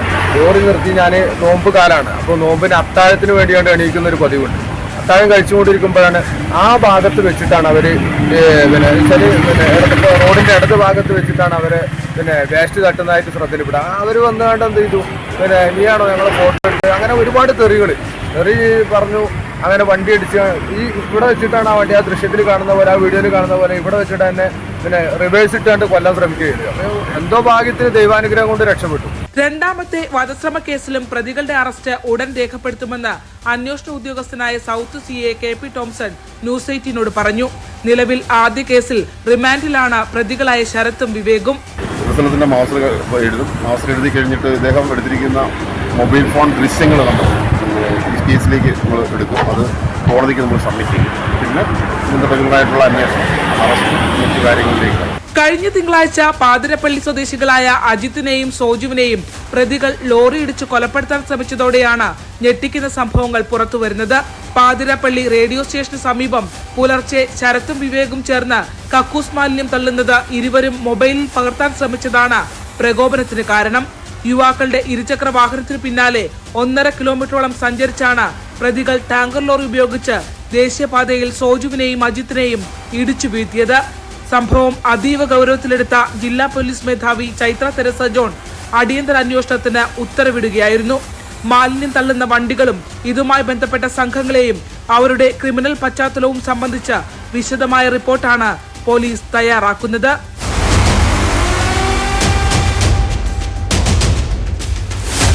ശരണ്യ സ്നേഹജൻ, ന്യൂസ് 18 ആലപ്പുഴ. ലോക്സഭാ തെരഞ്ഞെടുപ്പിന്റെ മൂന്നാം ഘട്ടം അത് പുരോഗമിക്കുകയാണ്. ഇപ്പോൾ പ്രധാനമന്ത്രി നരേന്ദ്രമോദി പോളിംഗിനായി നീങ്ങുന്നു, വോട്ടിങ്ങിനായി നീങ്ങുന്ന കാഴ്ചയാണ് കാണുന്നത്. രഞ്ജിത്ത് രാമേന്ദ്രൻ ചേരുന്നു വിവരങ്ങളുമായി. രഞ്ജിത്ത്, നരേന്ദ്രമോദി, ആഭ്യന്തരമന്ത്രി അമിത്ഷാ എല്ലാവരെയും ദൃശ്യങ്ങളിൽ കാണാമല്ലോ, എവിടെയാണിത്? തീർച്ചയായും അഹമ്മദാബാദിലെ നിഷാൻ ഹയർ സെക്കൻഡറി സ്കൂളിലാണ് നരേന്ദ്രമോദി വോട്ട് രേഖപ്പെടുത്തുന്നത്. നമുക്ക് ദൃശ്യങ്ങളിൽ അത് കാണാം. നരേന്ദ്രമോദി നടന്നു വന്നാണ്, ദൂരം നടന്നു വന്നാണ് വോട്ട് രേഖപ്പെടുത്തുന്നത്. അഹമ്മദാബാദിൽ അടക്കമുള്ള സ്ഥലങ്ങളിൽ ഇന്ന് തെരഞ്ഞെടുപ്പ് നടക്കുന്ന പശ്ചാത്തലം കൂടിയുണ്ട്. ലോക്സഭാ തെരഞ്ഞെടുപ്പിന്റെ 3ാം ഘട്ടത്തിൽ 10 സംസ്ഥാനങ്ങളിലെയും കേന്ദ്രഭരണ പ്രദേശങ്ങളിലെയും 92 മണ്ഡലങ്ങളിലാണ് എൽദോ ഇന്ന് പോളിംഗ് രേഖപ്പെടുത്തുന്നത്. കേന്ദ്ര ആഭ്യന്തരമന്ത്രി അമിത്ഷാ, ശിവരാജ് സിംഗ് ചൗഹാൻ, ദിഗ്വിജയ് സിംഗ്, സുപ്രിയ സുലെ തുടങ്ങിയ പ്രമുഖർ ഈ ഘട്ടത്തിൽ ജനവിധി തേടുന്നുണ്ട്. ദൃശ്യങ്ങളിൽ നമുക്ക് നരേന്ദ്രമോദിയെയും അമിത്ഷായെയും കാണാം. നമുക്കറിയാം, ഗുജറാത്തിലടക്കം BJP ഏറെ പ്രതീക്ഷ പുലർത്തുന്ന മണ്ഡലങ്ങളിലാണ് ഇന്ന് വോട്ടെടുപ്പ് നടക്കുന്നത്. ഇന്ന് വോട്ടെടുപ്പിന് മുൻപ് പ്രധാനമന്ത്രി ആവശ്യപ്പെട്ടത് എല്ലാ പൗരന്മാരും വോട്ട് രേഖപ്പെടുത്തണം എന്നുള്ളതാണ്. എല്ലാ പൗരന്മാരും വോട്ട് രേഖപ്പെടുത്തണം. ജനാധിപത്യത്തിൻ്റെ വിശ്വാസം ആ തരത്തിലാണ്. ഈ വോട്ട് രേഖപ്പെടുത്തുന്നതിലൂടെ വിശ്വാസം ആർജിക്കുക എന്നുള്ളതാണ് പ്രധാനപ്പെട്ട കാര്യം. അത് ഈ 3ാം ഘട്ട തെരഞ്ഞെടുപ്പുമായി ബന്ധപ്പെട്ട് മോദി സംസാരിക്കുകയുണ്ടായി. ഇന്ന് ഈ നേരത്തെ പറഞ്ഞതുപോലെ 92ഓളം മണ്ഡലങ്ങളിൽ ഇന്ന് വോട്ടെടുപ്പ് നടക്കുന്ന പശ്ചാത്തലമുണ്ട്. BJPക്ക് ഏറെ പ്രധാനപ്പെട്ട മണ്ഡലങ്ങൾ തന്നെയാണ് ഇവയെല്ലാം എന്നുള്ളതാണ്. 10 സംസ്ഥാനങ്ങളുണ്ട്, കേന്ദ്രഭരണ പ്രദേശങ്ങളുണ്ട്. ഈ പലതരത്തിലുള്ള പ്രചരണ വിഷയങ്ങൾ കഴിഞ്ഞ 3 ഘട്ടമായി മാറി മാറി വരുന്ന കാഴ്ചകൾ നമ്മൾ കാണുന്നുണ്ട്. അതായത് 1ാം ഘട്ടത്തിലടക്കം മോദി ഗ്യാരണ്ടി ആയിരുന്നു എങ്കിൽ 2ാം ഘട്ടത്തിൽ രാജസ്ഥാനിലും മറ്റും നടത്തിയ ചില പരാമർശങ്ങൾ അത് ഏറെ വിവാദമായിരുന്നു. 3ാം ഘട്ടത്തിൽ വീണ്ടും അത്തരം പരാമർശങ്ങൾ ആവർത്തിക്കുന്ന പശ്ചാത്തലം. രാമക്ഷേത്ര ദർശനമടക്കം കഴിഞ്ഞാണ് നരേന്ദ്രമോദി ഇവിടേക്ക് എത്തുന്നത് എന്നുള്ളതാണ്. വോട്ടർമാരുടെ സജീവ പങ്കാളിത്തം ജനാധിപത്യത്തിൻ്റെ ഭംഗി വർദ്ധിപ്പിക്കുമെന്നാണ് നരേന്ദ്രമോദി നേരത്തെ ഇതുമായി ബന്ധപ്പെട്ട തൻ്റെ പ്രസ്താവന ഇറക്കിയത്. 93 മണ്ഡലങ്ങളിലാണ് വിധിയെടുത്ത്. മോദിയുടെ തട്ടകമാണ് ഗുജറാത്ത് എന്ന് നമുക്കറിയാം. അവിടെയും ഇപ്പോൾ വോട്ടെടുപ്പ് പുരോഗമിക്കുന്ന പശ്ചാത്തലം കൂടി ഇതിനോട് ചേർത്ത് വായിക്കണം. ഗുജറാത്തിലെ സൂറത്തിൽ എതിരില്ലാതെ BJP സ്ഥാനാർത്ഥി തെരഞ്ഞെടുത്തതും കൂടി ഈ ഘട്ടത്തിലായിരുന്നു. അവിടെയും ഇന്ന് തെരഞ്ഞെടുപ്പ് ഉണ്ടാകാത്ത പശ്ചാത്തലമുണ്ട്. നരേന്ദ്രമോദി വോട്ട് രേഖപ്പെടുത്തുന്ന ദൃശ്യങ്ങളാണ് ഇപ്പോൾ കണ്ടുകൊണ്ടിരിക്കുന്നത്. അഹമ്മദാബാദിലെ, നേരത്തെ പറഞ്ഞതുപോലെ അഹമ്മദാബാദിലെ നിഷാൻ ഹയർ സെക്കൻഡറി സ്കൂളിലാണ് അദ്ദേഹം വോട്ട് രേഖപ്പെടുത്തുന്നത് എന്നുള്ളതാണ് ഏറ്റവും പ്രധാനപ്പെട്ട കാര്യം. നമുക്കറിയാം, BJPക്ക്, ഇന്ത്യ മുന്നണിക്ക് ഒക്കെ ഏറെ നിർണായകമായ ഒരു തെരഞ്ഞെടുപ്പ് കൂടിയാണ് ഇപ്പോൾ നടക്കുന്നത് എന്നുള്ളതാണ്. BJPക്കും ഇന്ത്യ മുന്നണിക്കും ഏറെ നിർണായകമാണ് ഈ 3ാം ഘട്ടം എന്നുള്ളത്. BJPയുടെ അപ്രമാദിത്വമുള്ള നിരവധി മണ്ഡലങ്ങളുണ്ട് എങ്കിൽ പോലും കോൺഗ്രസുമായി ബന്ധപ്പെട്ട് ഇന്ത്യ മുന്നണി വലിയ പോരാട്ടം കാഴ്ചവെക്കുന്ന മണ്ഡലങ്ങൾ കൂടി ഇതിനോടൊപ്പം ഉണ്ട് എന്നതും ചേർത്ത് വായിക്കണം. ഏതായാലും വലിയ രാഷ്ട്രീയ പോരാട്ടം നടക്കുന്ന മണ്ഡലങ്ങൾ കൂടി ഇവിടെയുണ്ട്. ഈ 3ാം ഘട്ടത്തിലേക്ക് കടക്കുമ്പോഴേക്കും തെരഞ്ഞെടുപ്പിലെ ചിത്രം ഒട്ടാകെ മാറി മറിയുന്ന കാഴ്ചകൾ കൂടി നമ്മൾ പല ഘട്ടങ്ങളിലും കണ്ടതാണ്. ഇപ്പോൾ നമ്മൾ കാണുന്ന ദൃശ്യങ്ങൾ എന്നത് മോദി അഹമ്മദാബാദിലെ നിഷാൻ ഹയർ സെക്കൻഡറി സ്കൂളിൽ വോട്ട് രേഖപ്പെടുത്തുന്ന ദൃശ്യങ്ങളാണ്. പ്രധാനമന്ത്രിയാണ് വോട്ട് രേഖപ്പെടുത്തുന്നത്.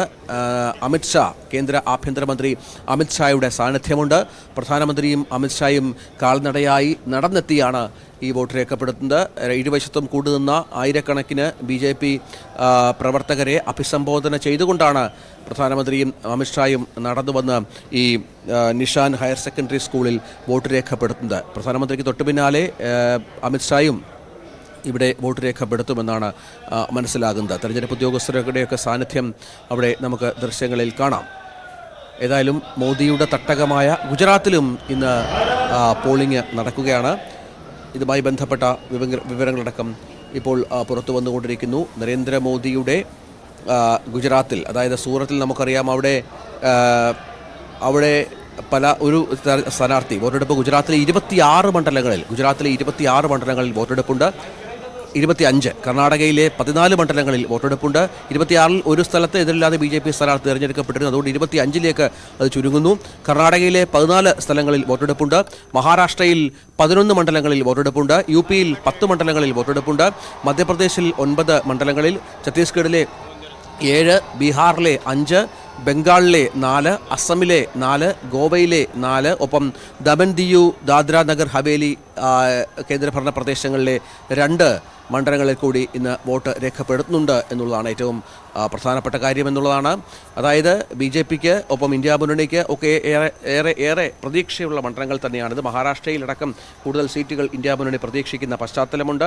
ബീഹാറിൽ മത്സരങ്ങൾ നടക്കുന്ന സ്ഥലമുണ്ട്. ബംഗാളിൽ 4 സീറ്റുകളിൽ പ്രധാനപ്പെട്ട മത്സരങ്ങളുണ്ട്. അങ്ങനെ ആ തരത്തിലാണ് കാര്യങ്ങൾ. ഇപ്പോൾ വോട്ട് രേഖപ്പെടുത്തിയ ശേഷം പ്രധാനമന്ത്രി മടങ്ങുന്ന ദൃശ്യങ്ങളാണ് ഓക്കെ റൈറ്റ്. പ്രധാനമന്ത്രി നരേന്ദ്രമോദി വോട്ട് രേഖപ്പെടുത്തിയ ശേഷം ഇപ്പോൾ മടങ്ങുന്ന ദൃശ്യങ്ങളാണ്. നടന്നെത്തിയാണ് അദ്ദേഹം പോളിംഗ് സ്റ്റേഷനിലേക്ക് എത്തിയത്. കേന്ദ്ര ആഭ്യന്തരമന്ത്രി അമിത്ഷായും നരേന്ദ്രമോദിക്ക് ഒപ്പം തന്നെ ഉണ്ടായിരുന്നു. പ്രധാനമന്ത്രി നരേന്ദ്രമോദി ഇപ്പോൾ വോട്ട് ചെയ്ത ശേഷം, അത് ലോക്സഭാ തെരഞ്ഞെടുപ്പിന്റെ 3ാം ഘട്ട പോളിംഗ് ആണ് ഇന്ന് രാവിലെ ആരംഭിച്ചത്. പോളിംഗിൽ ഇപ്പോൾ വോട്ട് ചെയ്ത് നരേന്ദ്രമോദി മടങ്ങുന്ന കാഴ്ചയാണ് പ്രേക്ഷകർ കണ്ടുകൊണ്ടിരിക്കുന്നത്.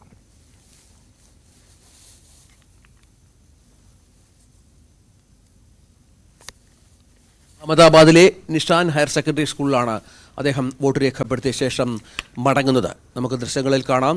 അവിടെ തടിച്ചുകൂടിയിരിക്കുന്ന BJP പ്രവർത്തകരെ അഭിസംബോധന ചെയ്തുകൊണ്ടാണ് പ്രധാനമന്ത്രി ഇപ്പോൾ മടങ്ങുന്നത് എന്നുള്ളതാണ്. ഒരുപക്ഷെ അദ്ദേഹം മാധ്യമങ്ങളെ കണ്ടേക്കാം എന്നുള്ളതാണ്, മാധ്യമങ്ങളോട് ഒരുപക്ഷെ സംസാരിച്ചേക്കാം എന്നുള്ളതാണ് പ്രധാനപ്പെട്ട വിവരം. നേരത്തെ അദ്ദേഹം പറഞ്ഞത് എല്ലാ പൗരന്മാരും വോട്ട് രേഖപ്പെടുത്തണം എന്നുള്ളതാണ്. പ്രധാനമന്ത്രിയും സ്കൂളിൽ വൻ സുരക്ഷാ ക്രമീകരണങ്ങൾ ഒരുക്കിയിരുന്നു. തെരഞ്ഞെടുപ്പിനെ സ്വാധീനിക്കാൻ വിദേശ ശക്തികൾ ശ്രമിക്കുന്നു എന്നുള്ള ആരോപണം ഇന്നലെ അടക്കം മോദി ഉന്നയിച്ച പശ്ചാത്തലം ഇതിനോട് ചേർത്ത് വായിക്കണം. അമിത്ഷാ മത്സരിക്കുന്ന ഗാന്ധിനഗർ മണ്ഡലത്തിലെ സ്കൂളാണ് ഇത് എന്നുള്ളതാണ്. അമിത്ഷാ മത്സരിക്കുന്ന ഗാന്ധിനഗർ മണ്ഡലത്തിലെ സ്കൂളാണ്, ബൂത്താണ് ഇത്. അവിടെയാണ് അദ്ദേഹം പ്രധാനമന്ത്രി വോട്ട് രേഖപ്പെടുത്തുന്നത് എന്നുള്ളതാണ്. അമിത്ഷായ്ക്കൊപ്പമാണ് അദ്ദേഹം ഇവിടെ എത്തി ഈ വോട്ട് രേഖപ്പെടുത്താനായി എത്തിയത്. വൻ സുരക്ഷാ ക്രമീകരണം ഉണ്ടായിരുന്നു മണ്ഡലത്തിൽ.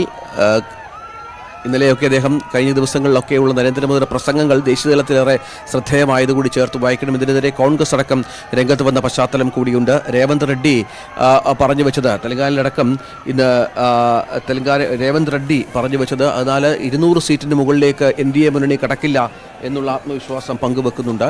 അങ്ങനെ വലിയ തോതിലുള്ള പ്രചരണ പ്രവർത്തനങ്ങൾക്ക് ശേഷമാണ്, അതായത് വാശിയേറിയ മത്സരങ്ങൾ നടക്കുന്ന പല മണ്ഡലങ്ങളും ഇവിടെയുണ്ട് എന്നുള്ളതാണ്. നമുക്ക് ദൃശ്യങ്ങളിൽ കാണുന്നത് ഇരു സൈഡിലും ഇരുവശങ്ങളിലും തടിച്ചുകൂടിയ പ്രവർത്തകരെ അഭിസംബോധന ചെയ്തുകൊണ്ട് പ്രധാനമന്ത്രി നടന്നു നീങ്ങുന്ന ദൃശ്യങ്ങളാണ് കണ്ടുകൊണ്ടിരിക്കുന്നത്. അമിത്ഷായും പ്രധാനമന്ത്രിക്കൊപ്പം നമുക്ക് ദൃശ്യങ്ങളിൽ കാണാം വലിയ സുരക്ഷാ ക്രമീകരണങ്ങൾ. അഹമ്മദാബാദൊന്നും മോദിക്ക് അപരിചിതമായ സ്ഥലങ്ങളല്ല. ദീർഘകാലം ഏതാണ്ട് 3 ടേമോളം ഗുജറാത്തിൻ്റെ മുഖ്യമന്ത്രിയായിരുന്ന നേതാവ് കൂടിയാണ് നരേന്ദ്രമോദി എന്നുള്ളതാണ് ഏറ്റവും പ്രധാനപ്പെട്ട കാര്യം. അഹമ്മദാബാദിലെത്തി അദ്ദേഹം ഇവിടുത്തെ നിഷാൻ ഹയർ സെക്കൻഡറി സ്കൂളിൽ വോട്ട് രേഖപ്പെടുത്തിയ ശേഷം മടങ്ങുന്ന ദൃശ്യങ്ങളാണ് കണ്ടുകൊണ്ടിരിക്കുന്നത്. വലിയ ആവേശത്തിൽ BJP പ്രവർത്തകരെ കാണാം. താമരചിഹ്നവുമായൊക്കെ അവിടെ ഇരുവശങ്ങളിലും തടിച്ചുകൂടി നിൽക്കുന്ന BJP പ്രവർത്തകരെ നമുക്ക് ദൃശ്യങ്ങളിൽ കാണാം എന്നാണ് മനസ്സിലാക്കേണ്ടത്.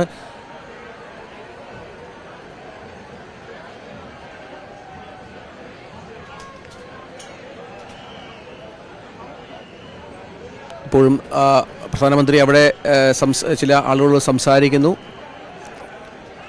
അവർക്കൊപ്പം സമയം ചെലവിടുന്നതും നമുക്ക് ദൃശ്യങ്ങളിൽ കാണാം.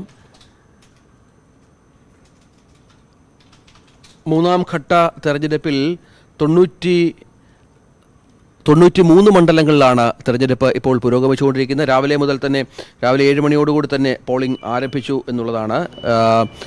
11 സംസ്ഥാനങ്ങളിലും കേന്ദ്രഭരണ പ്രദേശങ്ങളിലെയും 93 മണ്ഡലങ്ങളിൽ 2ാം ഘട്ടത്തിൽ വോട്ടെടുപ്പ് നടക്കേണ്ടിയിരുന്ന മധ്യപ്രദേശിലെ ബേതൂൽ മണ്ഡലത്തിലും ഇന്ന് വോട്ടെടുപ്പ് പുരോഗമിക്കുന്നുണ്ട്. സൂറത്തിൽ BJP സ്ഥാനാർത്ഥി എതിരില്ലാതെ തിരഞ്ഞെടുക്കപ്പെട്ടതിനാൽ അവിടെ വോട്ടെടുപ്പില്ല. ജമ്മു കാശ്മീരിലെ അനന്തനാഗ് രജൌറി മണ്ഡലത്തിൽ ഇന്ന് നിശ്ചയിച്ചിരുന്ന വോട്ടെടുപ്പ് 25ലേക്ക് മാറ്റി വെച്ചിട്ടുണ്ട്. അങ്ങനെ പ്രധാനമന്ത്രി വോട്ട് രേഖപ്പെടുത്തിയ ശേഷം അഹമ്മദാബാദിൽ വോട്ട് രേഖപ്പെടുത്തിയ ശേഷം അമിത്ഷായുടെ മണ്ഡലമായ അഹമ്മദാബാദിൽ വോട്ട് രേഖപ്പെടുത്തിയ ശേഷം പ്രധാനമന്ത്രി മടങ്ങുന്ന ദൃശ്യങ്ങളാണ് കാണുന്നത്. അമിത്ഷായും മോദിക്കൊപ്പം ദൃശ്യങ്ങളിൽ കാണാം. അമിത്ഷായെയും കാണാം. അനവധി പ്രവർത്തകർ അവിടെ തടിച്ചുകൂടിയിട്ടുണ്ട് നരേന്ദ്രമോദിയെ കാണാനായി. നേരത്തെ പറഞ്ഞതുപോലെ ഗുജറാത്തിലെ 25 മണ്ഡലങ്ങളിൽ ഇന്ന് വോട്ടെടുപ്പ് പുരോഗമിക്കുന്നുണ്ട്. കർണാടകയിൽ 14 മണ്ഡലങ്ങൾ, BJPക്ക് ഏറെ സ്വാധീനമുള്ള 14 മണ്ഡലങ്ങൾ വോട്ടെടുപ്പ് പുരോഗമിക്കും. നരേന്ദ്രമോദി മടങ്ങി എന്നാണ് മനസ്സിലാക്കേണ്ടത്.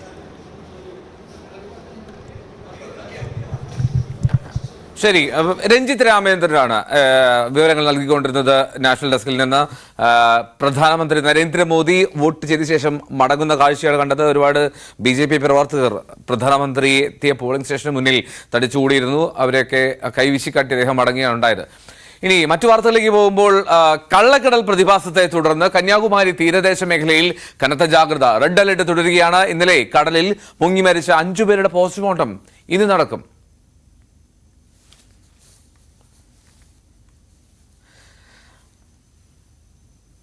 ഈ കള്ളക്കടൽ പ്രതിഭാസം കഴിഞ്ഞ ദിവസങ്ങളിലായി തന്നെ തുടരുന്നുണ്ട്. സംസ്ഥാനത്തും നിയന്ത്രണങ്ങളുണ്ട്. പ്രധാനമായും മത്സ്യബന്ധന മേഖലകളിൽ, വിനോദസഞ്ചാര മേഖലകളിലൊക്കെ പ്രതികൂലമായി ബാധിക്കുന്ന ഒരു സാഹചര്യമാണ് നിലവിലുള്ളത്. കടലേറ്റം പലയിടത്തും പ്രകടമാകുന്നു. കോഴിക്കോട്ടുണ്ടായിരുന്നു, ആലപ്പുഴയിലുണ്ടായിരുന്നു, തിരുവനന്തപുരത്തിൻ്റെ പല ഭാഗങ്ങളിലുണ്ടായിരുന്നു. അങ്ങനെ പലയിടങ്ങളിലായി കടലേറ്റം റിപ്പോർട്ട് ചെയ്യപ്പെട്ടു. പക്ഷേ കാര്യമായിട്ടുള്ള ഒരു പ്രശ്നം കേരളത്തിൽ റിപ്പോർട്ട് ചെയ്തില്ല എങ്കിൽ പോലും അവിടെ തമിഴ്നാട്ടിൽ കന്യാകുമാരി ജില്ലയിലുള്ള സാഹചര്യം അത് അല്പം രൂക്ഷമാണ്. അവിടെ തീരദേശ മേഖലയിൽ വലിയ ജാഗ്രതയാണുള്ളത്. ഇന്നലെ കടലിൽ മുങ്ങി മരിച്ചിരുന്ന 5 പേർ, അവരുടെ പോസ്റ്റ്മോർട്ടം ഇന്ന് നടക്കാൻ പോവുകയാണ്. ഒപ്പം തന്നെ റെഡ് അലേർട്ട് തുടരുന്നുണ്ട് ആ മേഖലയിൽ എന്നുള്ളതുമാണ് ലഭ്യമാകുന്ന വിവരം.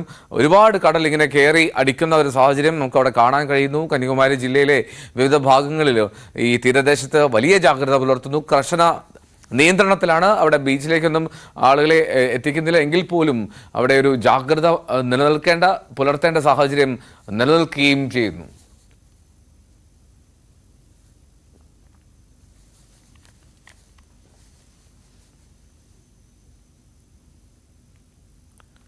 സജയ് കുമാറുണ്ട് വിവരങ്ങളുമായി കന്യാകുമാരിയിൽ നിന്ന്. സജയൻ, എന്താണ് ഇപ്പോൾ അവിടുത്തെ സാഹചര്യം?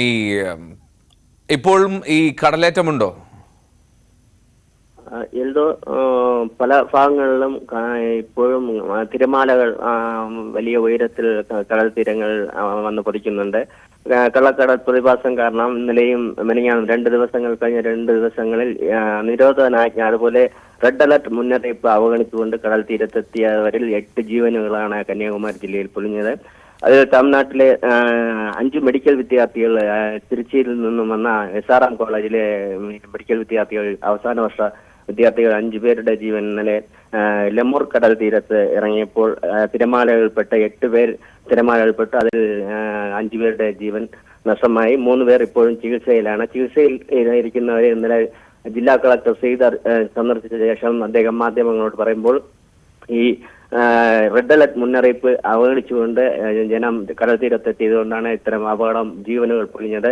ഇന്നും റെഡ് അലർട്ട് തുടരുന്ന മുന്നറിയിപ്പ് പൊതുജനങ്ങൾ ഇതുമായി സഹകരിക്കണമെന്നും അതുപോലെ തന്നെ ജില്ലാ പോലീസ് മേധാവി സുന്ദരാനന്ദത്തിന്റെ നേതൃത്വത്തിൽ കടലോര ഗ്രാമങ്ങളിൽ കോസ്റ്റ് ഗാർഡും പോലീസും തീവ്ര നിരീക്ഷണത്തിലാണ്. മരിച്ചവരുടെ 5 മെഡിക്കൽ വിദ്യാർത്ഥികളുടെ മൃതദേഹങ്ങൾ ഇന്ന് പോസ്റ്റ്മോർട്ടം കഴിഞ്ഞ് ബന്ധുക്കൾക്ക് വിട്ടു നൽകും. ഇന്നലെ മുഖ്യമന്ത്രി MK സ്റ്റാലിൻ മരിച്ചവർക്ക് അവരുടെ കുടുംബങ്ങൾക്ക് അനുശോചനം രേഖപ്പെടുത്തിയിരുന്നു. ഇന്നും ജില്ലയിലെ വിനോദസഞ്ചാര മേഖലകളായ തീരദേശങ്ങളിലെ കന്യാകുമാരി, ലെമൂർ ഇതുപോലുള്ള ബീച്ചുകളിൽ വിനോദസഞ്ചാരികൾ ചെല്ലരുതെന്നും അതേപോലെ മത്സ്യത്തൊഴിലാളികൾ മത്സ്യബന്ധനത്തിന് ചെല്ലരുതെന്നും നിർദ്ദേശമുണ്ട്. ഇപ്പോഴും കനത്ത ജാഗ്രത കന്യാകുമാരി ജില്ലയിലെ തീരദേശ മേഖലയിൽ തുടരുകയാണ്. എൽദോ, ഓക്കെ, എന്താണെങ്കിലും അവിടെ മെഡിക്കൽ കോളേജ് വിദ്യാർത്ഥികളാണ്. അവിടെ നിയന്ത്രണം ലംഘിച്ച് അവിടെ ബീച്ചിലേക്ക് പോകാനുള്ള ശ്രമമാണ്. SRM കോളേജിലെ വിദ്യാർത്ഥികൾ അങ്ങനെ അപകടത്തിൽപ്പെട്ടത്. ആരും ഇറങ്ങരുത് എന്നുള്ള നിർദ്ദേശമുണ്ടായിരുന്നു. പക്ഷേ വിദ്യാർത്ഥികൾ ബീച്ചിലേക്ക് എത്തി. അങ്ങനെ അപകടം സംഭവിച്ചു. 3 പേരെ രക്ഷപ്പെടുത്തി. 5 പേർക്ക് ജീവൻ നഷ്ടമായി. കന്യാകുമാരിയിൽ അതിരൂക്ഷ സാഹചര്യമാണ്.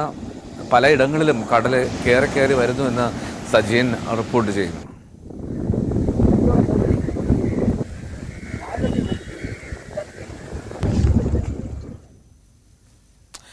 ഇനി ചലച്ചിത്ര സംവിധായകനും തിരക്കഥാകൃത്തുമായ ഹരികുമാറിന്റെ സംസ്കാരം ഇന്ന് നടക്കും. ക്യാൻസർ ബാധിതനായി ചികിത്സയിലായിരുന്നു അദ്ദേഹം. ഇന്നലെയാണ് മരണം സംഭവിച്ചത്. തിരുവനന്തപുരത്തെ സ്വകാര്യ ആശുപത്രിയിലായിരുന്നു അന്ത്യം. സുഹൃതം, ഉദ്യാനപാലകൻ, സ്വയംവര പന്തൽ, എഴുന്നള്ളത്ത് ഉൾപ്പെടെ 18 സിനിമകൾ അദ്ദേഹം സംവിധാനം ചെയ്തിട്ടുണ്ട്. ഹരികുമാറിന്റെ ഭൗതിക ശരീരം പാങ്ങോട് ചിത്രനഗറിലെ വീട്ടിൽ പൊതുദർശനത്തിൽ വെച്ചിട്ടുണ്ട്. സംസ്കാരം ഉച്ചയ്ക്ക് 2:30 ശാന്തി കവാടത്തിൽ നടക്കും. ജമ്മു കാശ്മീരിലെ പൂഞ്ചിൽ വ്യോമസേന വാഹന വ്യൂഹത്തിന് നേരെയുണ്ടായ ഭീകരാക്രമണത്തിലെ പ്രതികളായ 2 തീവ്രവാദികളുടെ രേഖാചിത്രം സൈന്യം പുറത്തുവിട്ടു. ഇവരെ കണ്ടെത്താൻ സഹായിക്കുന്ന വിവരങ്ങൾ അത് പങ്കുവയ്ക്കുന്നവർക്ക് 20 ലക്ഷം രൂപ പാരിതോഷികവും പ്രഖ്യാപിച്ചു. ശനിയാഴ്ച വൈകിട്ട് ശശിധറിന് സമീപത്ത് വെച്ചാണ് വ്യോമസേന ഉദ്യോഗസ്ഥർ സഞ്ചരിച്ച വാഹന വ്യൂഹത്തിന് നേരെ ആക്രമണമുണ്ടായത്. ഇപ്പോൾ ഈ കാഴ്ചകളോടെ മോർണിംഗ് വൈബ്സിന്റെ സമയം ഇവിടെ പൂർത്തിയാവുകയാണ്. ലോക്സഭാ തെരഞ്ഞെടുപ്പിന്റെ 3ാം ഘട്ടം അത് പുരോഗമിക്കുന്നു. ഇപ്പോൾ ഏറ്റവും ഒടുവിൽ കന്യാകുമാരിയിൽ കണ്ടതുപോലെ അവിടെ ഈ കടലേറ്റമുണ്ട്. സംസ്ഥാനത്തിന്റെ പല ഭാഗങ്ങളിലുമുണ്ട്. സൂക്ഷിക്കണം, ജാഗ്രത പുലർത്തണം. അപ്പോൾ ഇത്തരമൊക്കെ ഓർമ്മിപ്പിച്ചുകൊണ്ട് മോർണിംഗ് വൈബ്സ് ഇന്നിവിടെ പൂർത്തിയാക്കുകയാണ്. വീണ്ടും നാളെ കാണാം. നമസ്കാരം.